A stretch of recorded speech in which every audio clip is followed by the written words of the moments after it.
Most people don't realize their life is breaking until long after the cracks have formed. It starts quietly, not with disaster but with small compromises. A dream postponed, a truth avoided, a version of yourself you slowly drift away from.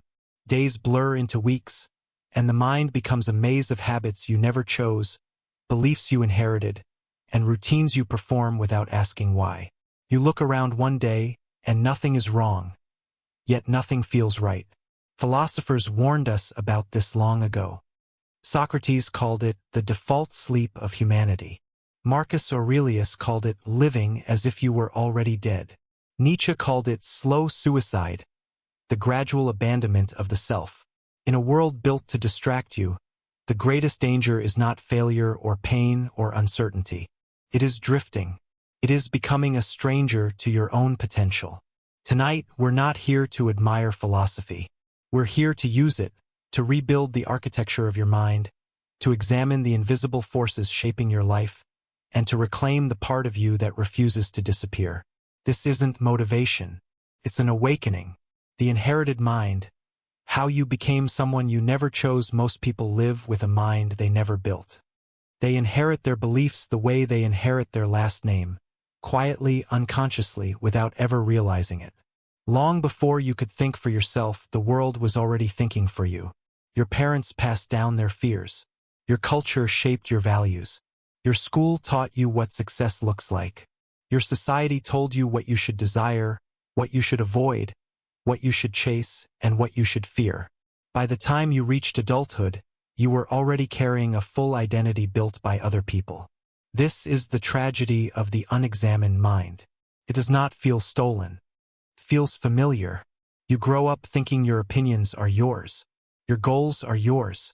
Your personality is yours. But most of them were installed in you like software, without your awareness, without your permission. Only later does the discomfort appear. A quiet feeling that something is off, that you're living a life that doesn't quite fit, that the choices you make don't come from a place of truth, but from an invisible script you never questioned. Socrates warned that an unexamined life is not worth living, not because it is meaningless, but because it is not truly yours. Marcus Aurelius wrote about the danger of spending an entire life serving the expectations of others while neglecting your own soul. Epictetus argued that freedom begins the moment you differentiate what is yours from what the world placed upon you. The modern world has amplified this crisis. You are bombarded with identities to imitate: social media lifestyles, political labels, personality quizzes, motivational slogans. Everything tells you who to be. Nothing teaches you how to think. And slowly, you drift into a version of yourself manufactured by algorithms, advertising, and social pressure. This is the life most people accept. A life lived on borrowed beliefs, borrowed ambitions, borrowed dreams. But beneath all of this external noise, there is a quieter truth waiting to be heard. Deep inside you, there is a self that remembers what it wanted before the world interfered. A self untouched by conformity. A self that existed long before fear entered the picture, before disappointment closed doors, before insecurity made you smaller. This hidden self is not lost. It's buried. Psychologists call this your authentic self. Philosophers call it your true nature. Stoics call it your inner citadel. It is the core of your identity that cannot be corrupted, but it can be forgotten. Recovering it requires something most people spend their entire lives avoiding: honest self-examination. The courage to ask, who am I when no one is watching? The willingness to confront the fact that your mind may not be yours, and never has been. The bravery to look at your desires and question whether they came from your heart or from conditioning. Every philosophical tradition, from ancient Greece to modern psychology, agrees on one thing: awakening begins when you stop living unconsciously. When you stop accepting your beliefs like inherited furniture and start examining them like an architect redesigning a home. When you take back control of your internal world. This part of the journey is not comfortable. In fact, it's destabilizing. It feels like the dismantling of your identity, because it is, but this dismantling is necessary. You cannot build a life that belongs to you until you destroy the life that doesn't. Most people never reach this point. They spend their entire lives defending beliefs they never chose, fighting for identities they didn't construct, and chasing goals that do not satisfy their soul. They mistake familiarity for truth. They choose comfort over consciousness. They cling to the life handed to them instead of confronting the terrifying possibility that they could create something different. But you are not most people. You are here listening because something inside you refuses to sleep. Something within you knows that your life could be more, deeper, truer, freer. And that journey begins with one simple step: looking inward without flinching. The emotional program. How your feelings were conditioned without your consent. Long before you learned philosophy, logic, or reason, you learned to feel. Your emotional world was shaped not by truth, but by survival. You learned what to fear based on how the people around you reacted. You learned what to avoid from the punishments that followed. You learned what to desire from the approval you received. Every smile, every disappointment, every raised voice, every moment of affection or withdrawal became part of a silent education, a training of the heart. This is the emotional program you inherited, and most people never question it. Your emotional reflexes were formed before you had the cognitive ability to understand them. As a child, if affection was inconsistent, you learned to chase validation. If conflict was dangerous, you learned to stay quiet. If mistakes brought shame, you learned to hide your flaws. If love was conditional, you learned to perform for acceptance. These emotional patterns sink deep into the nervous system, shaping your reactions long before your thoughts catch up. This is why adults often behave in ways that feel irrational even to themselves. It's not immaturity, it's conditioning. Epictetus said that no one is truly free until they confront the chains they built in childhood. Marcus Aurelius observed that people are ruled more by their impressions than by reality. Modern psychology confirms this. Emotional patterns are encoded early, and they repeat unless consciously reprogrammed. The unexamined mind is not just a thinking problem, it's an emotional one. Your emotions create invisible walls around your potential. Fear of failure stops you from trying. Fear of rejection stops you from speaking. Fear of judgment stops you from being yourself. Fear of disappointment stops you from dreaming. These fears don't come from logic. They come from emotional memories you never chose. And society makes it worse. Schools train obedience, not courage. Workplaces reward conformity, not creativity. Social media reward emotional impulsiveness, not emotional mastery. The result is a generation of people who feel deeply but understand very little about what shapes their feelings. The tragedy is not that people are emotional. The tragedy is that they never learn to question why. Examine your emotional life, and you will see the patterns clearly. Moments where you freeze. Moments where you avoid. Moments where you overthink. Moments where you self-destruct right when life begins to improve. These patterns were not created by the person you are today. They were created by the person you used to be, the child who did what they had to do to survive. But survival patterns become prisons when they follow you into adulthood. Philosophers understood this long before therapists did. Socrates believed the first task of a philosopher was to free the mind from emotional corruption. Seneca warned that the mind becomes sick when ruled by unexamined feelings. The Stoics did not reject emotion, they rejected emotional slavery. To reclaim your life, you must examine the emotions that rule you, not to suppress them, not to deny them, but to understand them deeply enough that they lose their power to control you. This is the moment when responsibility replaces blame. Not everything that shaped you was your fault, but healing it is your responsibility. Because if you don't rewrite your emotional program, someone else will. A partner, a boss, a friend, a culture, an algorithm. The world is full of forces waiting to take control of the person who does not understand themselves. This is why philosophy matters. It gives you the tools to master the one thing that determines your destiny more than anything else, your emotional life. You cannot change your future until you confront the emotional patterns of your past. You cannot create a new identity while living under the emotional reflexes of an old one. Self-examination is not about becoming cold. It's about becoming free. And freedom begins when you finally see your emotions, not as truth, but as programming. The cultural script. How society quietly decides your life for you. Most people believe they're making independent choices. Where to work, who to love, what success means, what goals to chase, what lifestyle to pursue. But beneath the surface, society hands you a script long before you ever ask for it. A script that shapes your desires, your values, your self-image, without ever revealing that it exists. And the most dangerous part of this script is that it feels natural. Feels like you. This is the cultural trap the philosophers warned about.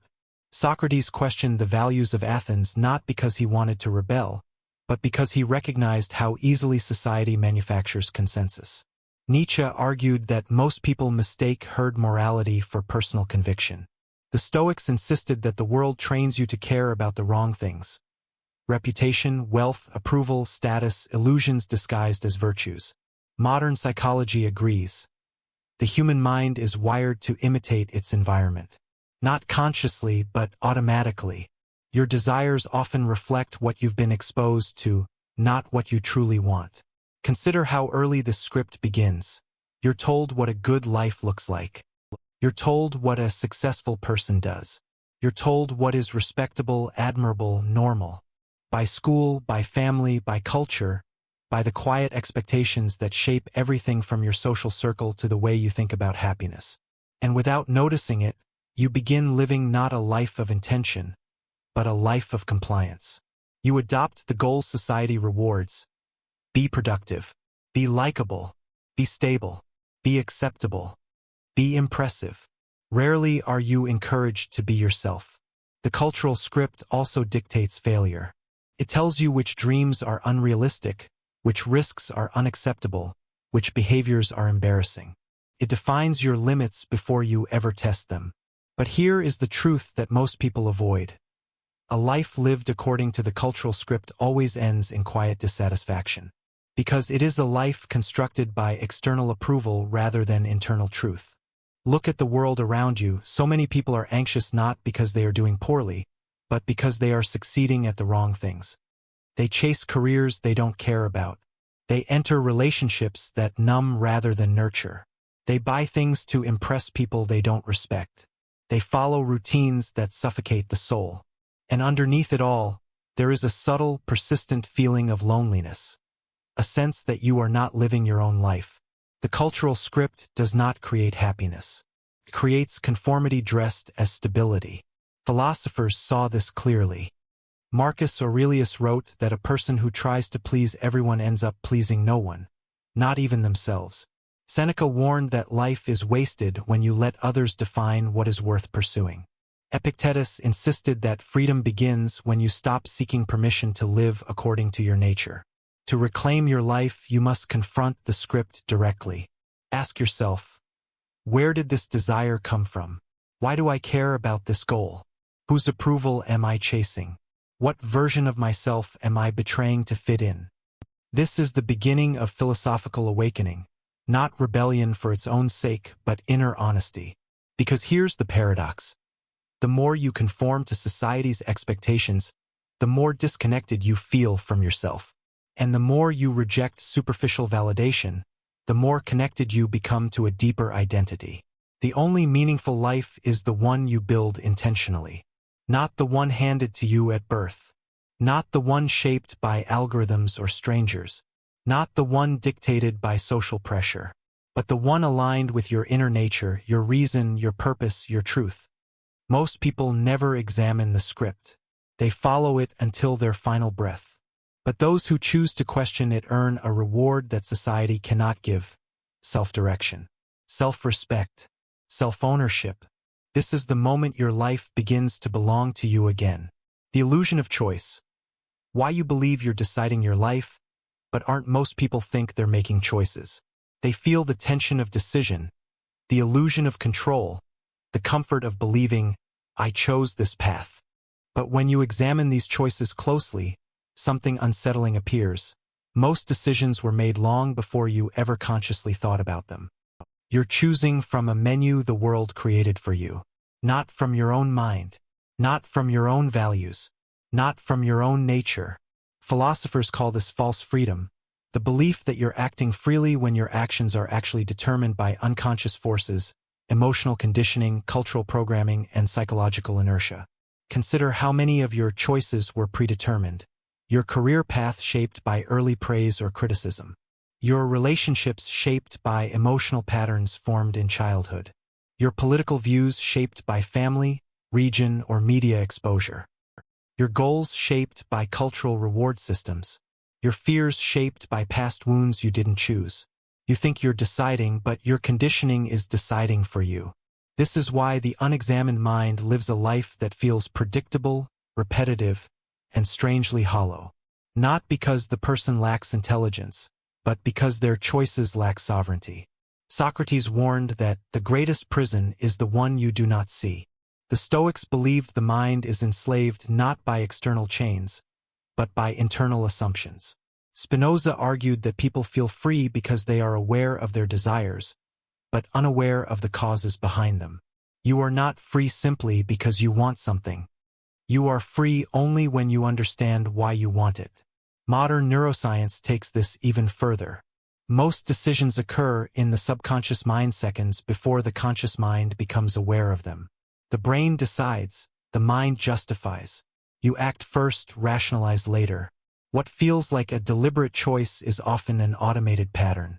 This is why people repeat the same mistakes, enter the same relationships, sabotage themselves in the same ways. The mind is running scripts it never wrote. The illusion of choice is most powerful in 3 areas. 1. Identity. You think you've built yourself. In reality, you've assembled pieces from parents, peers, culture, and trauma. 2. Desire. You think you know what you want. But desires are shaped by exposure, repetition, and emotional association, not clarity. 3. Fear. You think your fears are logical. But most are emotional reflexes, not rational assessments. This doesn't mean you're doomed. It means you've been unconscious. And becoming conscious is the beginning of true choice. When you examine your beliefs, they lose their grip. When you question your desires, they become clearer. When you explore your fears, they shrink. When you observe your habits, you interrupt them. Awareness breaks the illusion. This is why philosophy matters. It gives you a mind sharp enough to cut through the scripts you inherited. It allows you to see the difference between a life you chose and a life that was chosen for you.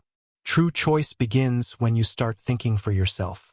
Not reacting, not conforming, not imitating, not performing. Thinking is a slow awakening at first. A feeling that certain beliefs no longer make sense. A suspicion that your desires were shaped by forces outside you. A quiet intuition that the path you're on isn't really yours. Then clarity sharpens. You begin noticing the invisible influences around you. You start questioning conversations, media, expectations. You stop reacting emotionally to things that once controlled you. You begin choosing intentionally. And when this happens, the illusion breaks. You no longer drift. You no longer sleepwalk through decisions. You reclaim the authority you unknowingly abandoned. This is the moment the unexamined mind becomes the conscious mind. From here, transformation becomes possible. The awakening. Self-examination as the first act of freedom. Every meaningful transformation begins in a single, quiet moment. The moment you finally turn inward and look at yourself without distraction, without excuses, without the comforting blur of routine. It is the moment you stop running from your own mind and begin listening to it.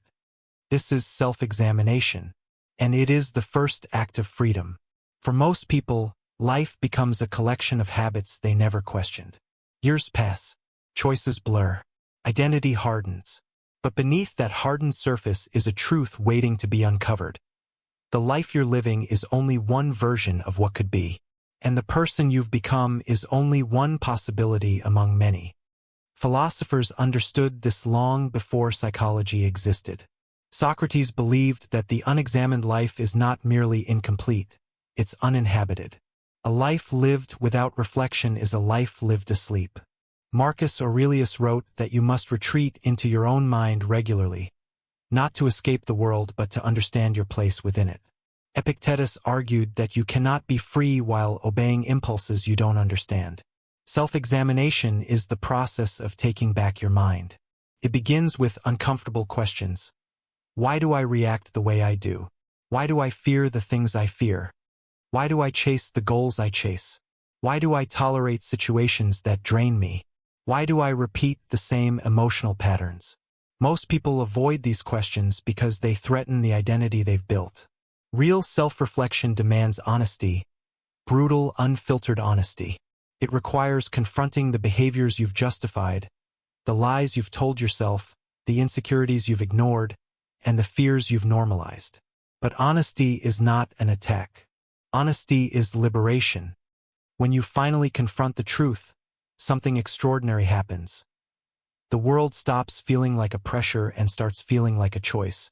You realize you're not trapped. You're conditioned. You're not weak. You're untrained. You're not broken. You're unaware. Awareness changes everything. The moment you see your patterns clearly, you are no longer controlled by them. You can pause instead of react. You can question instead of obey. You can observe instead of collapse. You become the architect of your inner world instead of the prisoner of it. Self-examination also reveals the parts of you that survive despite everything. The fragments of truth, creativity, intuition, and strength that were buried under years of conformity and fear. These are the seeds of your future self. You begin to sense a deeper identity beneath the noise. One that is calmer, stronger, more intentional. A self not shaped by culture, trauma, or expectations, but by reason, clarity, and purpose. This is the inner citadel the Stoics spoke of, the indestructible part of you that remains untouched by the world. From here, awakening becomes unavoidable. You start questioning conversations. You start noticing manipulations. You start understanding your own mind. You start choosing what aligns and releasing what doesn't. The unconscious drift ends. The conscious life begins. This final part of Section 1 marks the transition. From inherited identity to constructed identity, from emotional programming to emotional clarity, from cultural scripts to personal truth, from the illusion of choice to real sovereignty. Self-examination is the doorway. Awareness is the key. And the life waiting on the other side is the one you were meant to live, the one built by your mind, not borrowed from the world. The two selves. The internal battle you've been fighting without knowing it. Every person carries two selves within them, and most of life's suffering comes from the quiet war between them. One self is impulsive, emotional, fearful, and shaped by old wounds. The other is rational, disciplined, courageous, and shaped by who you want to become. These two selves coexist, but they do not cooperate. They pull in different directions, fight for control, sabotage each other, and leave you feeling torn between your potential and your patterns. This internal conflict is not a modern psychological discovery. It is one of the oldest ideas in human history. Plato described it with the metaphor of a chariot pulled by two horses, one noble and disciplined, the other wild and unruly. The driver, the conscious mind, must control them both or be dragged off the path. Marcus Aurelius spoke about the lower self, ruled by impulses, and the higher self, governed by reason. Epictetus argued that a person is divided between what they desire instinctively and what they know logically. Modern neuroscience confirms this ancient wisdom. You are not one mind. You are a negotiation between competing internal systems. One reacts first. One thinks later. This is why you make promises to yourself that you don't keep. Why you know what's right but fail to act on it. Why you feel regret after choices you knew were wrong in real time. Why your life sometimes feels like sabotage instead of progress. You're not weak. You're divided. The impulsive self wants comfort, familiarity, and emotional relief. It fears change. It fears embarrassment. It fears uncertainty. It survives through avoidance and repetition. It is ancient, an echo of a more primitive human. The higher self wants growth, clarity, purpose, and alignment. It values long-term meaning over short-term relief. It seeks truth, not comfort. It acts intentionally, not instinctively. It is the architect of your potential.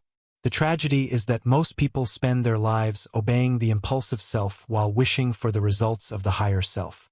You want discipline, but you obey distraction. You want confidence, but you obey fear. You want truth, but you obey impulse. You want purpose, but you obey habit. You never meant to live this way.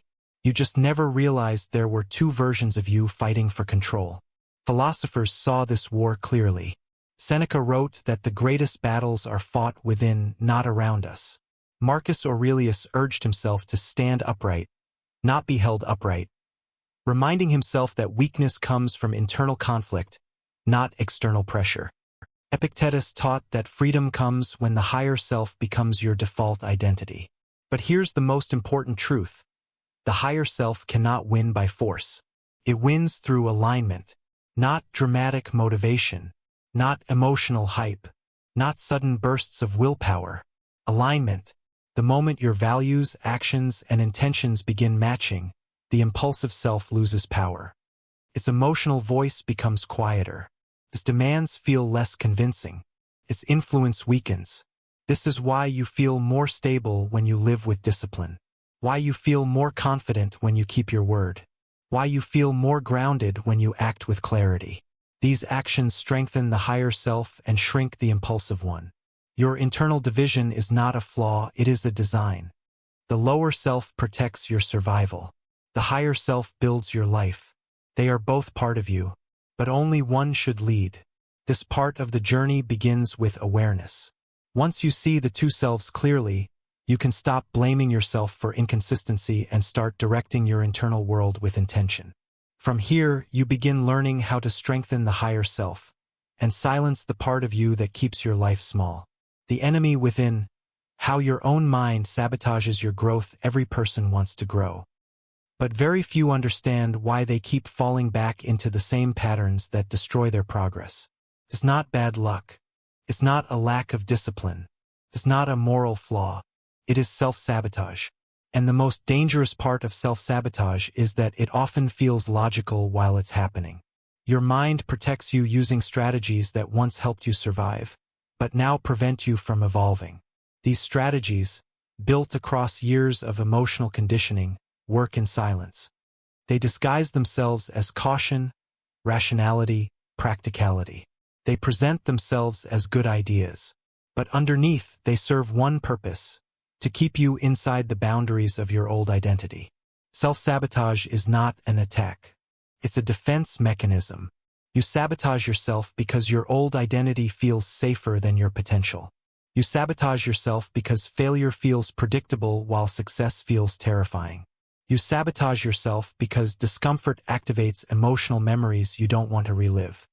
You sabotage yourself because growth threatens the version of you that others are familiar with. This is why people fear success as much as failure. Success requires becoming someone new, and becoming someone new threatens everything that once kept you safe. The Stoics understood this internal enemy. Marcus Aurelius wrote that the obstacle is the way, meaning that the biggest barrier is usually inside you, not in the world. Seneca warned that people suffer more from their imagination than from reality. Epictetus insisted that you cannot grow while obeying impulses shaped by old fears. Self-sabotage takes many forms, but they all share one purpose: protection. 1. Emotional avoidance. You avoid tasks, conversations, or responsibilities because they trigger discomfort. You delay, procrastinate, or numb yourself, not because you're lazy, but because something threatens your emotional safety. 2. Perfectionism. You convince yourself that you need the perfect plan, the perfect moment, the perfect confidence before you start. Perfectionism is fear dressed as ambition. 3. Overthinking. You analyze until all momentum dies. Overthinking is the mind stalling to avoid action. 4. People-pleasing. You sacrifice your needs for approval. Feels noble, but it's a strategy to avoid rejection. 5. Staying busy instead of productive. You drown yourself in tasks to avoid confronting what truly matters. 6. Returning to familiar pain. You choose relationships, routines, and habits that feel familiar, even when they hurt you. Familiarity feels safer than the unknown. Self-sabotage persists because it is reinforced by your emotional history. Past betrayals make you cautious. Past failures make you hesitant. Past shame makes you avoid visibility. Past criticism makes you silence yourself. Your mind is not trying to harm you. It's trying to protect you from experiences it believes you cannot handle. But you are no longer the person who went through those experiences. You have outgrown the emotional age of your wounds. Your mind hasn't updated yet. Philosophy gives you the tools to challenge this outdated system. It teaches you that you are not your impulses, you are not your fear, you are not your past reactions, you are not the voice telling you to shrink. You are the one who observes all of it. And what you observe, you can change. Self-sabotage loses power the moment you recognize it as a pattern, not a personality. It becomes something you can detach from instead of obey. You begin questioning the thoughts that once felt absolute. You start choosing clarity over comfort, direction over avoidance. You begin acting even when the old self resists. Growth doesn't begin when you feel ready. Growth begins when you stop letting your fears make your decisions for you. This is the moment when the enemy within is exposed, and once exposed, it can no longer rule your life. The shadow self. The hidden part of you that controls your decisions. There is a part of you that you never show the world. A part you avoid, deny, suppress, or forget. It holds the behaviors you dislike, the impulses you judge, the insecurities you hide, and the memories you've buried so deeply you barely remember them. Carl Jung called this the shadow self, the side of your personality that operates in darkness, influencing your life from behind the scenes. Most people spend their lives trying to escape their shadow. They try to outrun their flaws. They try to bury their fears. They try to silence their shame. But the shadow cannot be escaped, can only be understood. The shadow is not evil. It is unexamined. It is the part of you that was never given a voice. The part that learned to hide because honesty was punished. The part that learned to break because no one taught it how to bend. The part that learned to fear because it once lacked protection. And here is the truth that modern people struggle to accept. The shadow controls what you refuse to confront. Jung believed that the shadow shapes your destiny more than your conscious goals. Socrates warned that ignorance of the self is the root of all suffering. The Stoics insisted that emotional mastery begins with examining the parts of yourself you fear most. Your shadow influences everything: your relationships, your communication, your habits, your desires, your fears, your type in partners, your reactions under pressure, your sudden emotional outbursts, your tendency to sabotage yourself right when life improves. Why? Because the shadow is the home of every unresolved part of you. If you were abandoned, the shadow expects abandonment. If you were criticized, the shadow anticipates judgment. If you were punished for speaking, the shadow silences you. If you were betrayed, the shadow distrusts everyone, even those who haven't hurt you. You think you're making logical decisions, but the shadow is pulling strings. You think you're choosing partners, but the shadow is choosing familiar pain. You think you're avoiding conflict, but you're avoiding emotions attached to old wounds. Your shadow isn't trying to hurt you. It's trying to protect you from repeating trauma. But in protecting you from pain, it also protects you from growth. To reclaim your life, you must bring the shadow into the light. This doesn't mean exposing your secrets to the world. It means exposing them to yourself. Ask yourself, what do I dislike in others that secretly lives in me? What behaviors do I judge because I fear I'm capable of them? What insecurities flare when someone challenges me? What memories do I refuse to revisit? What versions of myself am I still ashamed of? These questions open the door to integration, the process of recognizing the shadow, understanding it, and turning it into strength. Integration transforms your inner world. Your triggers weaken. Your reactions slow. Your self-sabotage fades. Your relationships improve. Your confidence deepens. Your emotional clarity sharpens. The Stoics believed that confronting the self was the foundation of virtue. Jung believed it was the foundation of wholeness. Modern psychology believes it is the foundation of mental health. When you integrate your shadow, you become something rare. A person who cannot be manipulated by insecurity. A person who cannot be controlled by emotional wounds. A person who cannot be destabilized by their own impulses. You become whole. The parts of you that once frightened you become sources of strength. The traits you once denied become tools. The memories you once avoided become lessons. The shadow no longer rules you. It becomes part of your identity, not your enemy, but your ally. And for the first time, you stop fearing who you were and start becoming who you were meant to be. The fear of change.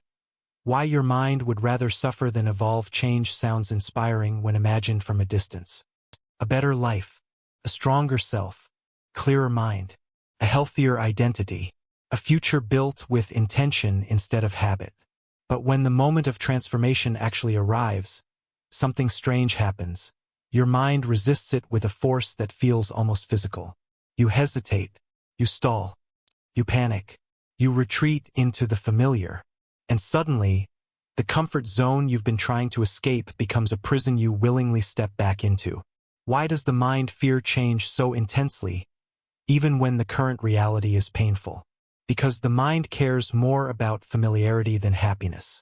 From an evolutionary perspective, the unfamiliar was dangerous. New environments meant threats. New tribes meant rejection. New behaviors meant risk. Survival depended on staying consistent, predictable, unchanged. That ancient fear still lives inside you. Your mind reads discomfort as danger, even when discomfort is growth. It reads risk as threat, even when risk is opportunity. It reads change as instability, even when change is the only path forward. This is why people cling to routines that hurt them, to relationships that drain them, to jobs that suffocate them, to identities that no longer fit. Pain is tolerable when it is familiar, and growth is terrifying when it is unknown. The Stoics understood this deeply. Seneca wrote that we suffer more in imagination than in reality, meaning the fear of change is almost always worse than change itself. Epictetus insisted that humans cling to what is harmful because they fear losing the identity built around their suffering.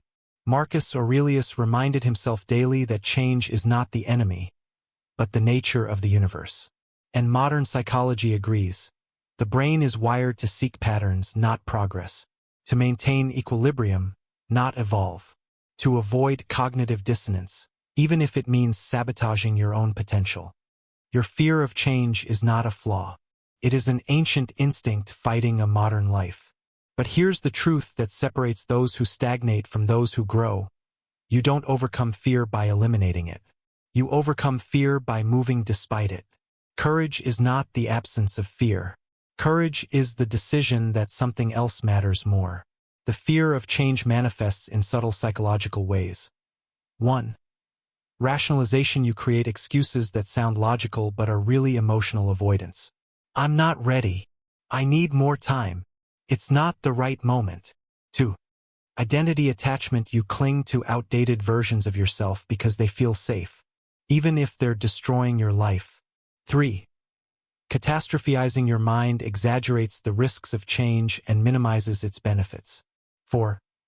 Emotional forecasting. You assume that the future will feel worse than the present, even when the present is miserable. 5. Habitual conditioning. Your routines resist disruption, even when they're dysfunctional. But beneath all these mechanisms is a deeper truth.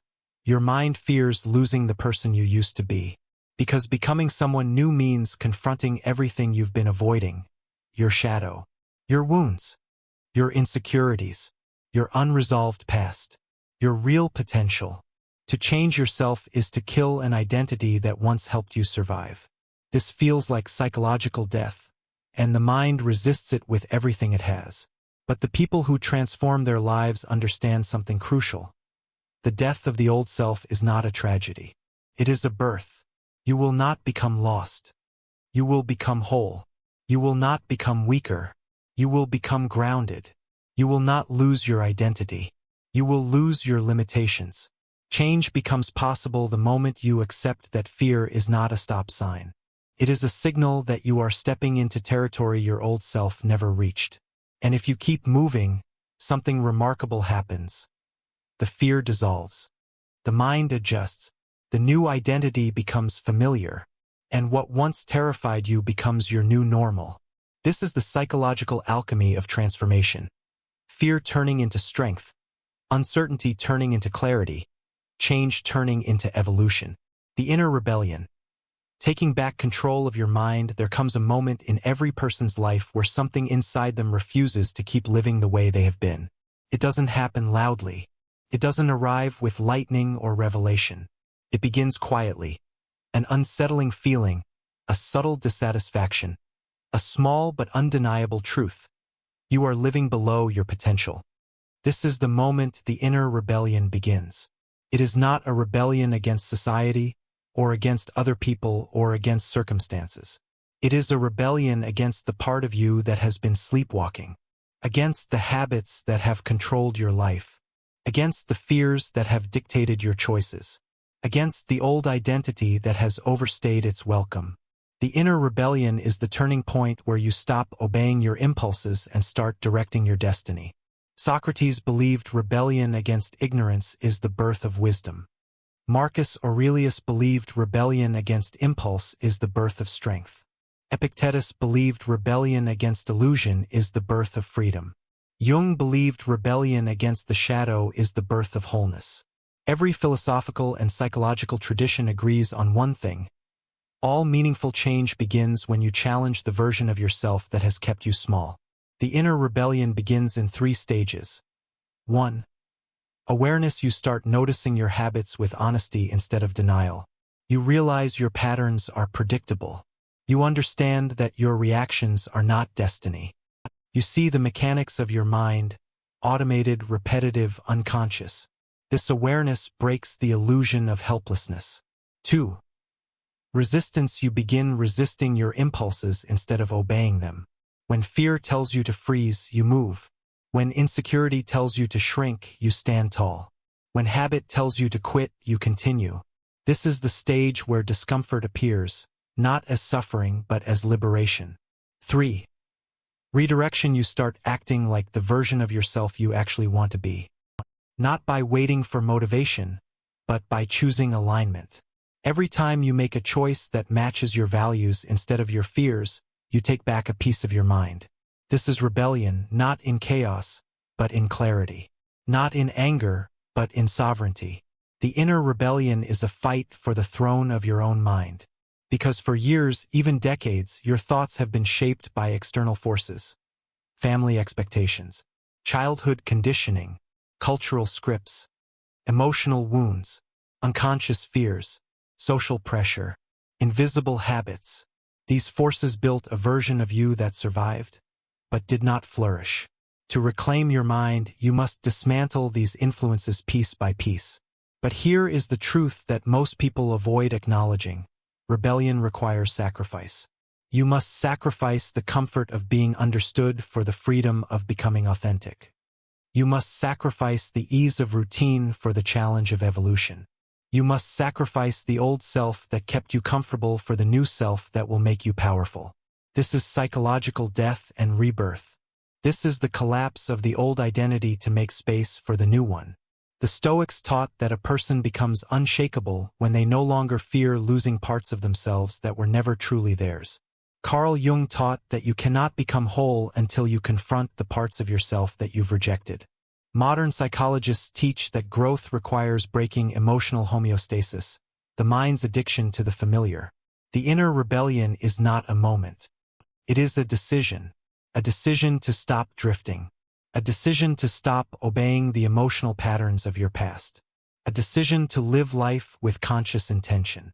From the moment you make this decision, your life begins shifting. Your emotions stop controlling you. Your old identity begins fading. Your clarity increases. Your internal chaos quiets. Your confidence grows, not loudly but deeply. You begin to feel something you haven't felt in a long time, maybe ever. Self-respect. This marks the end of the internal war. Not because every fear disappears, but because you no longer kneel to them. You become the master of your mind. You reclaim the authority you unknowingly abandoned. You rise above the part of you that once controlled your fate. This is the moment the inner rebellion becomes transformation. The foundations of self-respect. Why your life cannot change until you do. Every meaningful transformation begins with a truth most people avoid. You cannot build a powerful life on a weak relationship with yourself. You can chase success, discipline, relationships, wealth, influence, but if you don't respect yourself, everything you build will eventually collapse. Self-respect is not a feeling. It is the foundation on which your identity stands. And most people's foundation is cracked. Modern life encourages superficial confidence while quietly eroding personal integrity.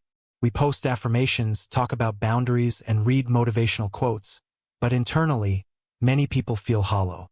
Not because they lack potential, but because they have repeated one mistake so often that it has hardened into identity.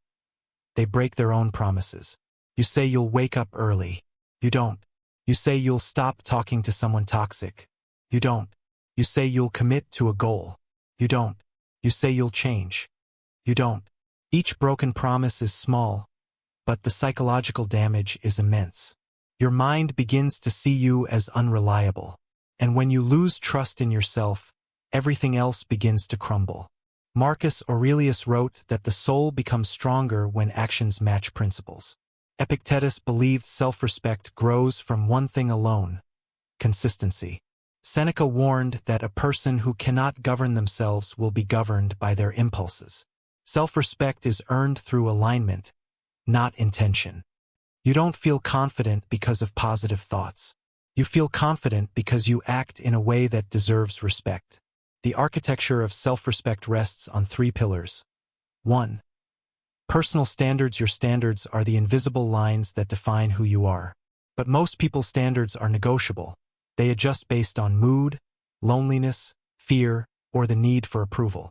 When you tolerate what goes against your values, you fragment internally. Your mind recognizes the betrayal, even if you pretend it's not happening.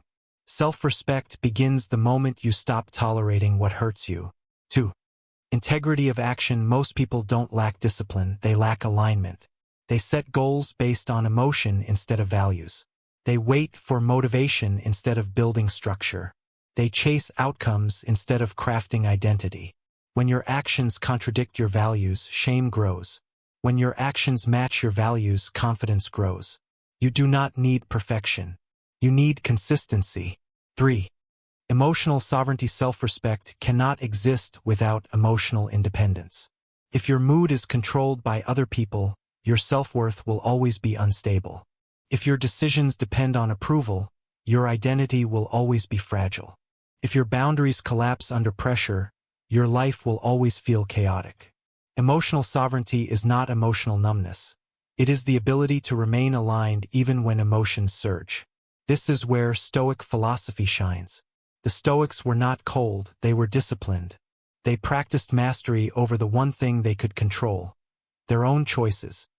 When something disturbed them, Marcus Aurelius didn't ask, "Why is this happening to me?"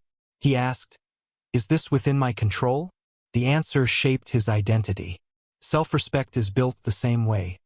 Not by eliminating emotion, but by refusing to let emotion dictate your behavior. This part of the journey is about rebuilding the internal architecture you never realized was broken.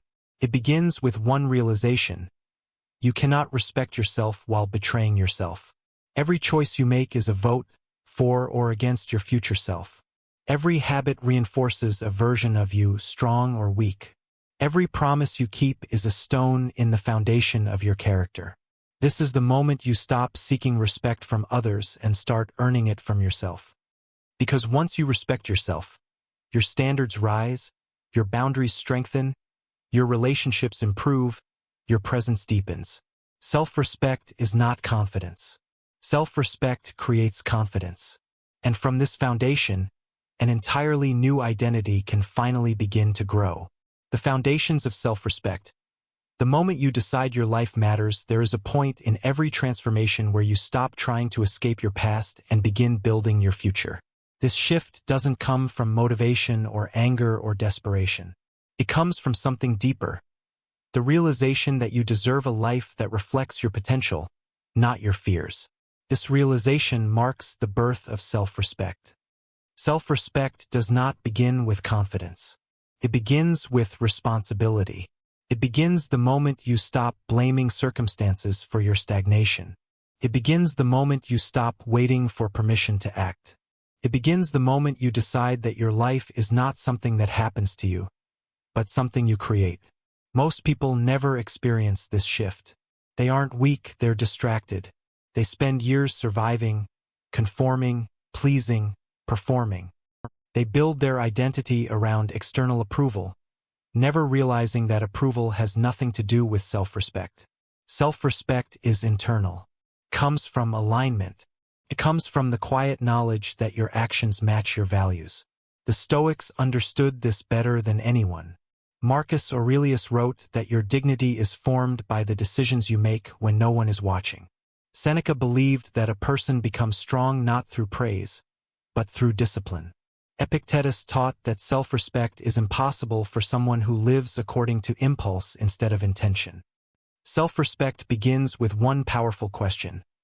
Am I acting like the person I claim I want to become? This question exposes the gap between intention and behavior. It reveals the moments where you betray yourself, agreeing when you disagree, staying silent when you need to speak, breaking promises to yourself that you'd never break for others, seeking validation instead of truth, lowering your standards to avoid being alone. Every time you choose comfort over conviction, self-respect erodes. Every time you choose short-term emotion over long-term integrity, self-respect weakens. Every time you choose approval over authenticity, self-respect disappears. Self-respect grows only when you honor yourself consistently. It begins with small choices, waking up when you said you would, doing the work even when you don't feel like it, holding boundaries without guilt, speaking honestly without fear, treating yourself with the respect you want from others. These choices form identity. Identity forms presence. Presence forms destiny. Self-respect doesn't require perfection. It requires alignment. When your actions reflect your values, you begin to feel grounded. You begin to feel trustworthy to yourself. You begin to feel calm. Not because your life is easy, but because you're no longer at war with yourself. This inner stability changes everything. Your emotions become steadier. Your relationships improve. Your boundaries strengthen. Your decisions gain clarity. Your presence becomes more powerful without effort. This is the beginning of a new kind of identity, not the identity shaped by fear, not the identity shaped by society, but the identity shaped by your own standards. Self-respect is the foundation upon which every meaningful life is built.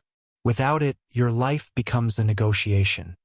With it, your life becomes a declaration. This part marks the moment you stop hoping for strength and start becoming strong through the actions you choose. Self-respect is not a reward. It is a practice. It is the daily act of aligning your behavior with your truth. And when you practice it long enough, something remarkable happens. You begin to see yourself clearly. You begin to trust yourself deeply. You begin to carry yourself differently. You begin to live a life that you can finally respect. The foundations of self-respect. Why your life collapses without it. There is a kind of suffering that doesn't come from failure, rejection, or loss. It comes from something deeper, something quiet and corrosive. It is the suffering of living a life you cannot respect. Most people don't realize the true source of their dissatisfaction. They blame their job. They blame their relationships. They blame their circumstances.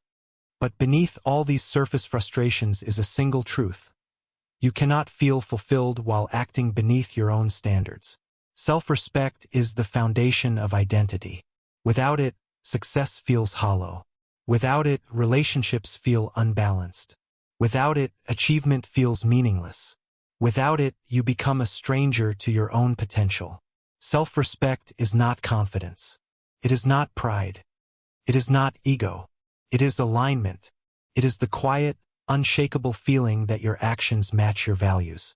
Marcus Aurelius believed that self-respect was the root of inner peace. Seneca argued that a person who disrespects their own mind becomes vulnerable to the pressures of others. Epictetus warned that you cannot expect others to respect you while you betray yourself.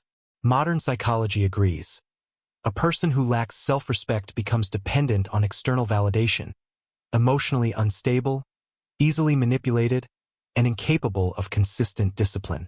Self-respect determines everything.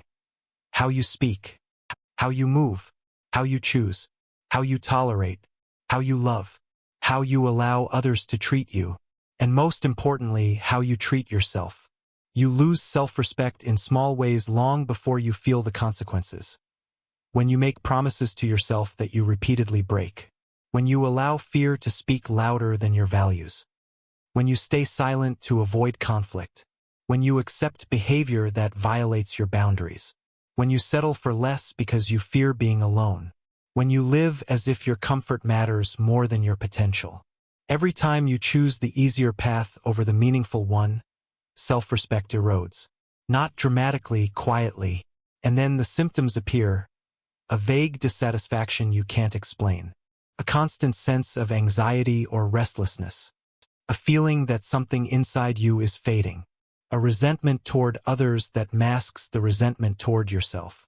A sense that your life is moving, but you are not. Self-respect isn't about perfection. It's about truth. It's about living in a way that your future self will thank you for, and your past self would be proud of. It's about choosing long-term alignment over short-term comfort. It's about acting not because anyone is watching, but because you are. This is the beginning of self-mastery. The Stoics believed that the most powerful human being is the one who governs himself. Not through force, through integrity. Self-respect grows from the inside out. From routines that strengthen you, from boundaries that protect you, from decisions that reflect your character, from honesty that cleanses your mind, from discipline that stabilizes your identity. When you live this way, something incredible happens. Your mind becomes quieter. Your emotions become steadier. Your choices become clearer. Your presence becomes heavier, rooted, grounded, unmistakably strong. People treat you differently, not because you demand respect, but because you radiate it. This is the beginning of rebuilding your inner architecture. This is where a fractured identity begins to solidify. This is where you stop being the person shaped by your fears and start becoming the person shaped by your principles. Self-respect is the moment your life stops drifting and starts aligning. The architecture of self-respect. Why your life cannot change until you do. There is a moment in every person's life when they realize something unsettling. You cannot build a meaningful life on top of a foundation you don't respect.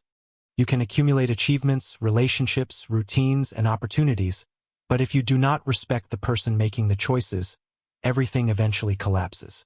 Self-respect is not confidence. It is not self-esteem. It is not positive thinking. Self-respect is alignment. The feeling that your actions match your values, your behavior matches your standards, your identity matches your potential. Most people live with a fragile sense of self because they live out of alignment. They say things they don't mean. They promise things they don't deliver. They tolerate things that break them. They pretend to be smaller than they are. They abandon themselves to gain approval that never satisfies them. And every time you betray yourself, even in small ways, your mind remembers. It keeps score. It learns that your words mean nothing. It learns that your fears make your decisions. It learns that your impulses win more battles than your intentions. This is how self-respect erodes, not through dramatic failure, but through small, repeated moments of self-abandonment. The Stoics understood this better than anyone. Marcus Aurelius wrote that a person cannot respect themselves while living in contradiction. Seneca believed self-respect grows from discipline and declines from impulse. Epictetus argued that self-respect begins the moment you stop negotiating with your lesser desires. Modern psychology agrees. A person's identity is shaped by their actions far more than their thoughts. Your mind believes what you repeatedly do. If you act weak, you begin to believe you are weak. If you act scattered, you begin to believe your life is chaotic. If you act like your standards don't matter, you begin to believe you don't matter. This is why self-respect is the foundation of all transformation. Without it, nothing sticks.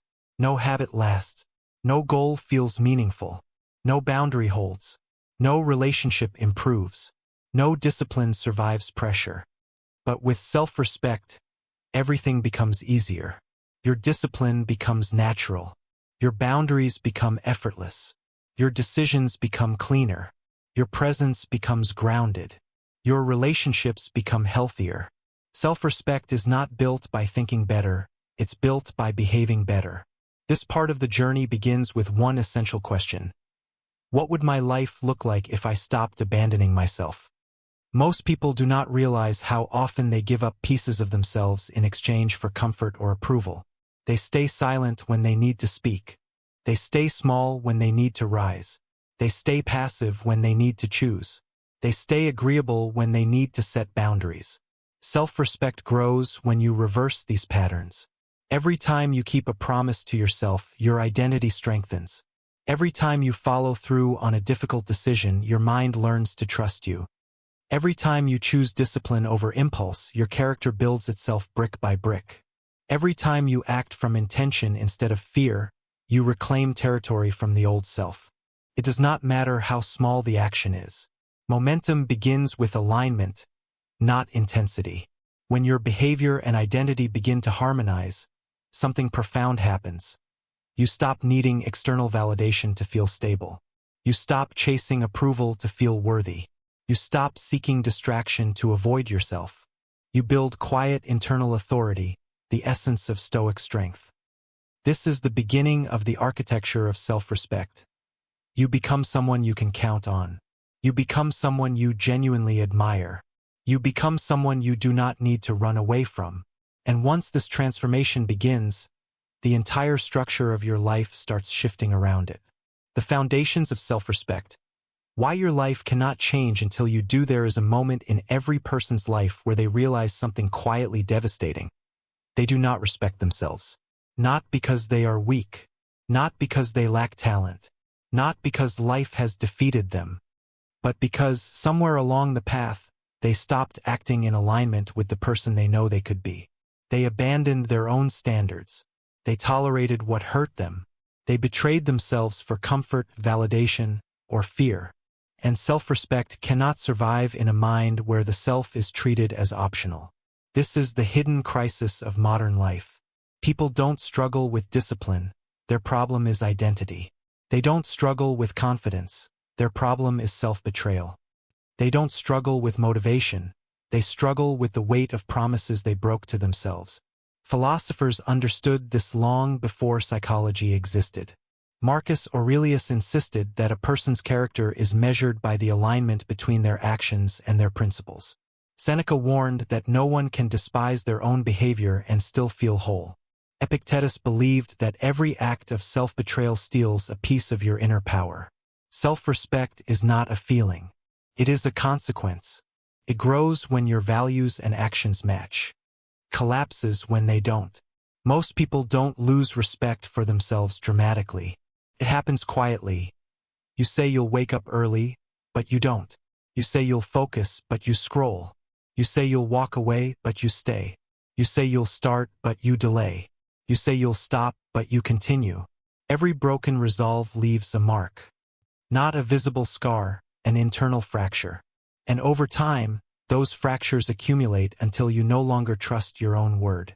This is why your confidence feels fragile. This is why opportunities intimidate you. This is why you fear taking risks, because you fear abandoning yourself when pressure rises. Self-respect is the foundation upon which all transformation stands. Without it, growth feels impossible. With it, growth becomes natural. The architecture of self-respect begins in one place, the present moment. Not the past you regret. Not the future you desire. Not the identity you used to hide behind. But right now, your next decision, your next action, your next standard. This is where alignment begins. Philosophy teaches that identity is not formed by thought, but by repetition. You become what you repeatedly do. Not what you think about. Not what you hope for. Not what you tell others. Action is identity. Identity is destiny. If you want a life you respect, you must first become a person you respect. This requires 3 internal shifts. 1. Radical honesty. You can no longer lie to yourself about what you're avoiding. Self-respect cannot coexist with self-deception. 2. Clear standards. You must decide what you tolerate and what you refuse, from yourself and from others.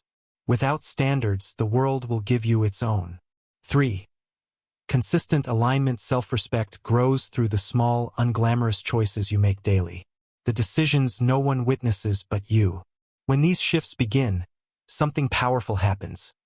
Your self-image stops being a fantasy and becomes a reflection of real behavior. Confidence returns, not as arrogance, but as grounded certainty. Your presence changes. Your communication sharpens. Your emotional reactions stabilize. Self-respect is the beginning of inner power. Once you reclaim it, the world can no longer manipulate you. Fear can no longer silence you. Old patterns can no longer control you. People can no longer define you. You become a person whose life is built from the inside out. Not from impulse, not from insecurity, not from external pressure, but from identity, clarity, and action. And this is where the architecture of the new self begins. The foundations of self-respect. How discipline quietly rebuilds the person you become. Self-respect doesn't arrive the moment you read a book, watch a video, or feel a burst of motivation. It arrives slowly, almost invisibly, as the natural consequence of disciplined action.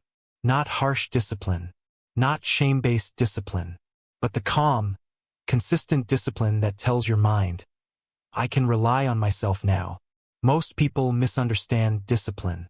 They see it as punishment, as restriction, as self-denial, as a rigid system meant to suppress joy.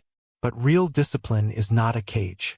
It is a structure, one that protects the person you're trying to become from the person you used to be. Philosophers knew this intimately. Marcus Aurelius practiced strict discipline not to be perfect, but to stay aligned. Seneca insisted that freedom is impossible without mastery over one's own impulses.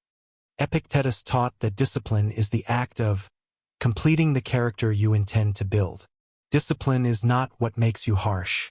Discipline is what makes you whole. At its core, self-respect is built on one question. Do you keep the promises you make to yourself? If the answer is no, self-respect collapses. Not because you are weak, but because your identity loses trust in itself. Every act of procrastination is a message to your mind. I cannot rely on you. Every broken intention whispers, you do not follow through. Every avoided challenge becomes proof of an internal belief. You are too fragile to grow. This is why discipline matters. It rebuilds the trust you lost with yourself long ago. And here is the part people rarely talk about. You don't lose self-respect because of big failures. You lose it because of small inconsistencies, 1,000 micro-moments of abandoning your own standards. The small promises you break are the biggest wounds you carry. Discipline heals them, not by force but by repetition. Not by intensity, but by consistency. Not by perfection but by alignment. Alignment is the quiet engine of self-respect, matching your actions to your values, your choices to your goals, your habits to your identity. The moment your actions reflect who you want to be, your self-respect begins to rise. And when self-respect rises, everything else changes. Your boundaries strengthen. Your standards rise. Your emotional stability deepens. Your presence becomes clearer. Your relationships shift. People sense the difference instantly. You no longer negotiate with your own weaknesses. You stop tolerating what drains you. You stop begging for validation. You stop abandoning yourself in social situations. Discipline becomes charisma. Discipline becomes confidence. Discipline becomes identity. And for the first time, you begin to feel the subtle but unmistakable sensation that you are becoming someone you can rely on, not occasionally but consistently. This is the foundation of self-respect and the beginning of a powerful transformation. The reconstruction of your internal architecture. The collapse of self-respect. How we quietly become people we don't admire. Self-respect doesn't disappear in a single moment. It erodes slowly, quietly, through 1,000 small compromises you barely notice while they're happening. One day you wake up and realize you've become someone you don't fully respect. Not because you're weak or flawed, but because you've been living in ways that contradict who you know you could be. This is the silent crisis of modern life. Most people don't hate themselves. They hate the distance between who they are and who they know they're capable of becoming. Self-respect isn't a personality trait. It's an internal contract, a promise you make to yourself and keep. But over time, we break that contract in subtle ways, by saying yes when we should say no, by avoiding difficult conversations, by tolerating disrespect because we fear confrontation, by seeking validation instead of standing in our own truth, by delaying the actions we know would change our life, by shrinking to make others comfortable. Each compromise seems small. Each surrender feels insignificant. But together they hollow you out from the inside. Seneca warned that a person loses themselves not through one great betrayal, but through a series of small ones. Marcus Aurelius wrote that a human soul becomes diseased when it keeps doing things it secretly disapproves of. Modern psychology echoes the same truth. Self-respect is built or destroyed in private. You know when you're acting beneath your standards.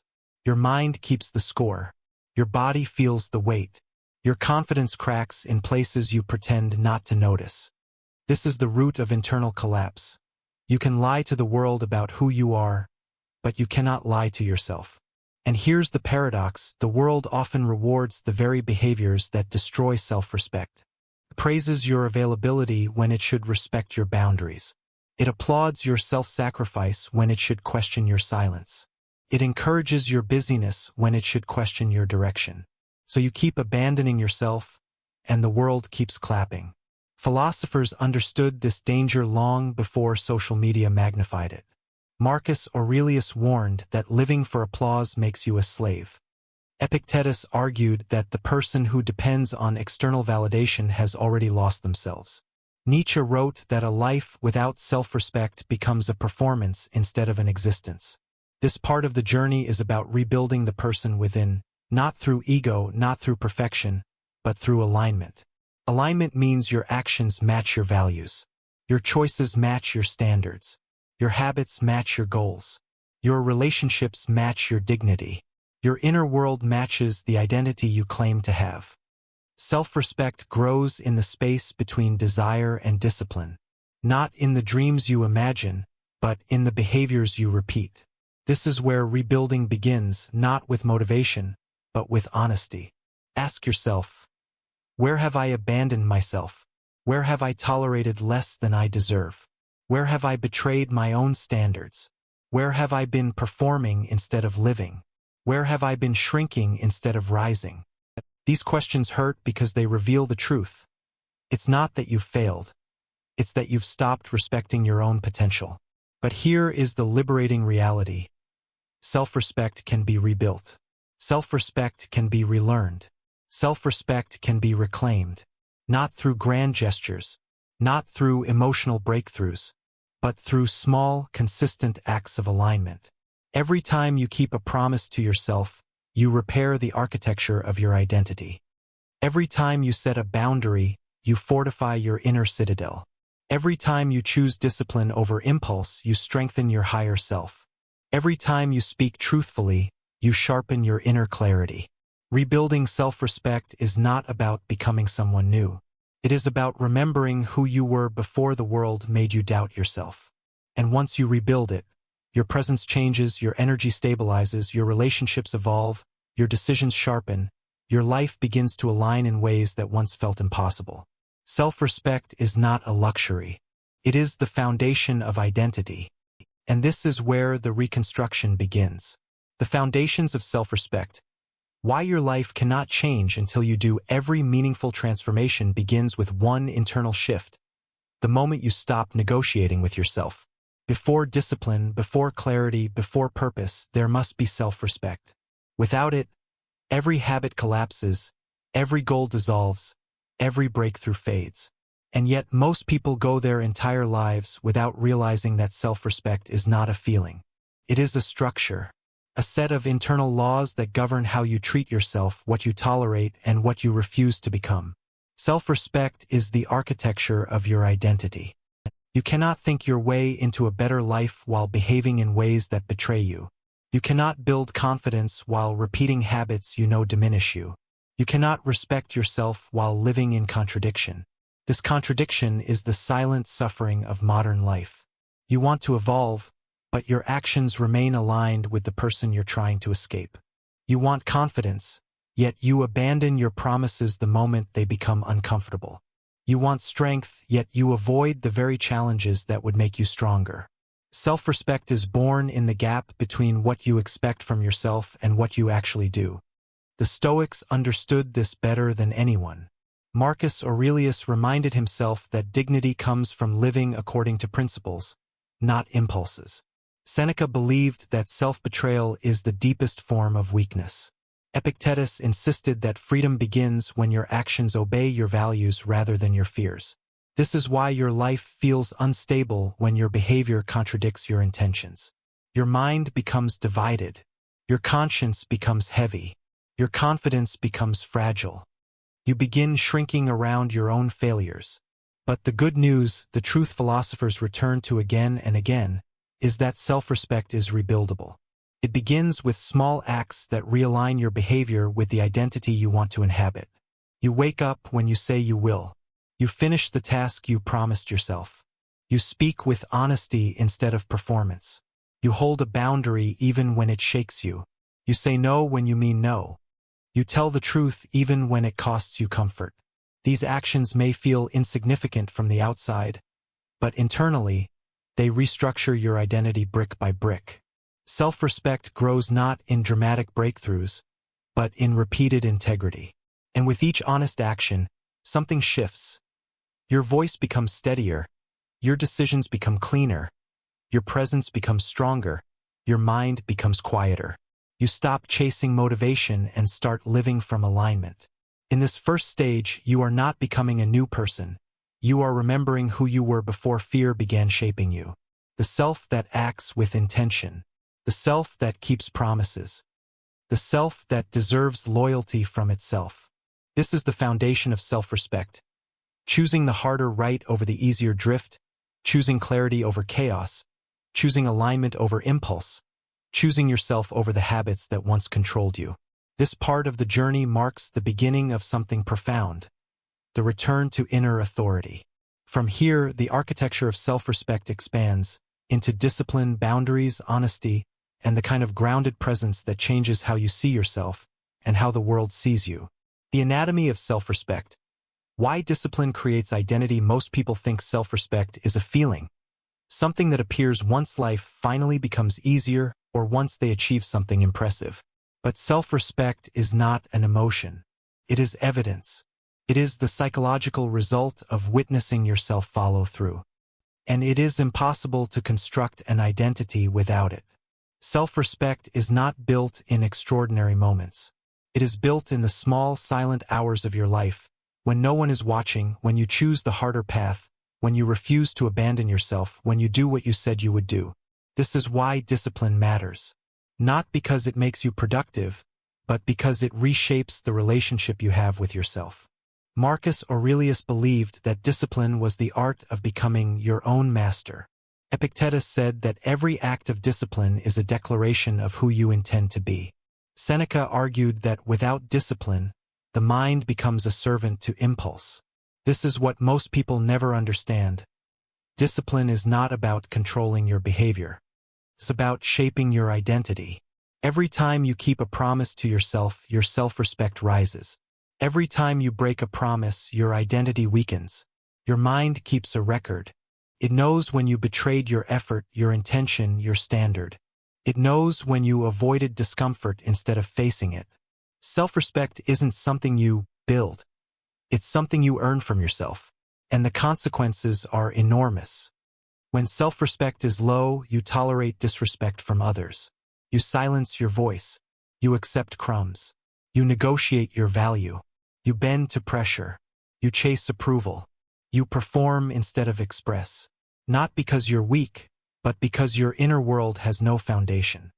But when self-respect is high, everything changes. Your boundaries strengthen. Your decisions sharpen. Your voice steadies. Your relationships evolve. You stop tolerating behaviors that insult your soul. You stop betraying yourself to make others comfortable. You hold your standard even if it costs you comfort. This is the unseen architecture of identity. Yet here is the paradox. Most people seek self-respect through achievements, status, money, recognition, appearance, all external metrics. But philosophers warned us for thousands of years that self-respect cannot be earned externally. It comes only from inner alignment. You respect yourself when your actions match your values. When you stop negotiating with the part of you that seeks comfort. When you stop lying to yourself. When you stop collapsing under your impulses. When you stop abandoning the person you promised to become. And this is the true power of discipline. It proves to your own mind that you can trust yourself. This trust becomes your identity. This identity becomes your strength. This strength becomes your presence. This presence becomes your dignity. This dignity becomes your life. Self-respect is not a luxury. It is the foundation of an unshakable existence. Most people never experience it because they never challenge themselves. They never face the discomfort that would set them free. They live in a loop of desire without action, intention without discipline, goals without follow-through. But the moment you begin acting in alignment, even in small ways, you trigger a profound psychological shift. Your mind begins to believe you. Your emotions begin to stabilize. Your confidence becomes quiet instead of fragile. Your identity becomes coherent instead of divided. This is the beginning of self-authorship. And once you taste this version of yourself, even briefly, you will never again be satisfied with the life you used to tolerate. The foundations of self-respect. Why your life changes the moment you raise your standards. There is a moment in every person's life when they realize something uncomfortable but undeniable. They are living at the level of the standards they've unconsciously accepted. Not the standards they wish they had. Not the standards they pretend to have. But the standards they live with on a daily basis. And for most people, those standards are far too low. This is why Section 3 begins with the architecture of self-respect, because every meaningful transformation begins the moment you refuse to tolerate the behaviors, environments, relationships, and habits that once felt normal. Self-respect isn't a feeling. It's a boundary, a standard, a quiet decision that shapes every choice you make. The ancient philosophers understood this better than anyone. Marcus Aurelius wrote that the soul becomes dyed by the color of its thoughts, meaning your internal standards eventually become your external life. Seneca warned that a person who tolerates chaos internally will inevitably tolerate it externally. Epictetus insisted that true dignity comes not from what others think of you, but from what you think of yourself when you're alone. The tragedy is that most people never learn this. They chase confidence instead of building character. They chase validation instead of developing self-respect. They chase attention instead of cultivating inner alignment. But here's the truth. Confidence grows from self-respect. Self-respect grows from action. And action grows from standards. You can't think your way into a better identity. You must behave your way into it. The foundation of self-respect begins with a single question. What am I currently allowing that I would never advise someone I love to tolerate? This question exposes the gaps between your ideals and your reality. You begin noticing the boundaries you've never enforced, the habits you've allowed to weaken you, and the relationships that drain your sense of worth. You notice how often you break promises to yourself, how often you shrink to keep others comfortable, how often you silence your truth to avoid conflict, how often you choose immediate comfort over long-term respect. And suddenly you see it clearly. Your life is not shaped by your intentions. It is shaped by your standards.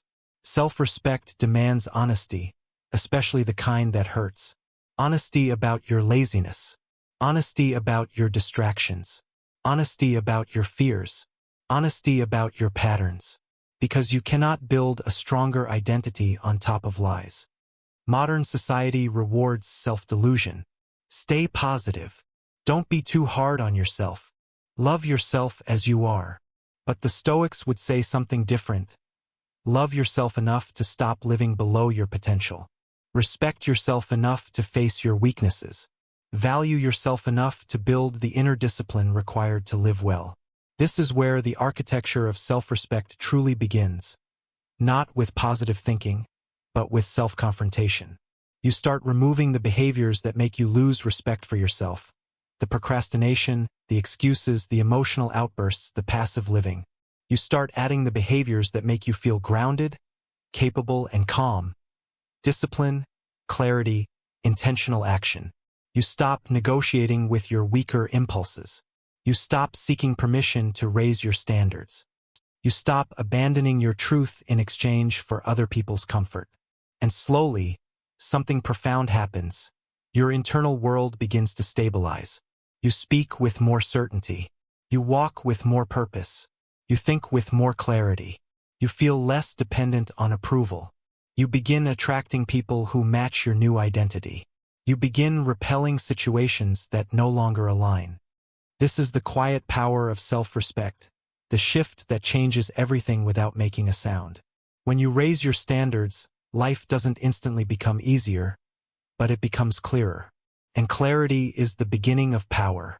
This is the foundation we will build on in the next parts. The habits that shape identity, the boundaries that protect it, the discipline that stabilizes it, and the mastery that elevates it. You are stepping into a new psychological territory. One where you stop living as the echo of your past and begin living as the architect of your future. The collapse and rebuild. How discipline becomes the architecture of self-respect. Self-respect is not a feeling you wait for.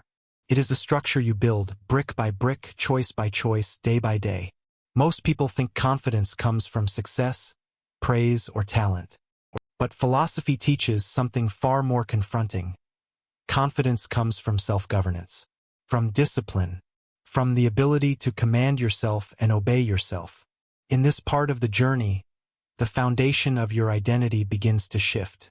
No longer built on emotion, no longer built on impulse, no longer built on the fragile approval of others, but on something internal, durable, and earned. Discipline is not punishment. It is alignment.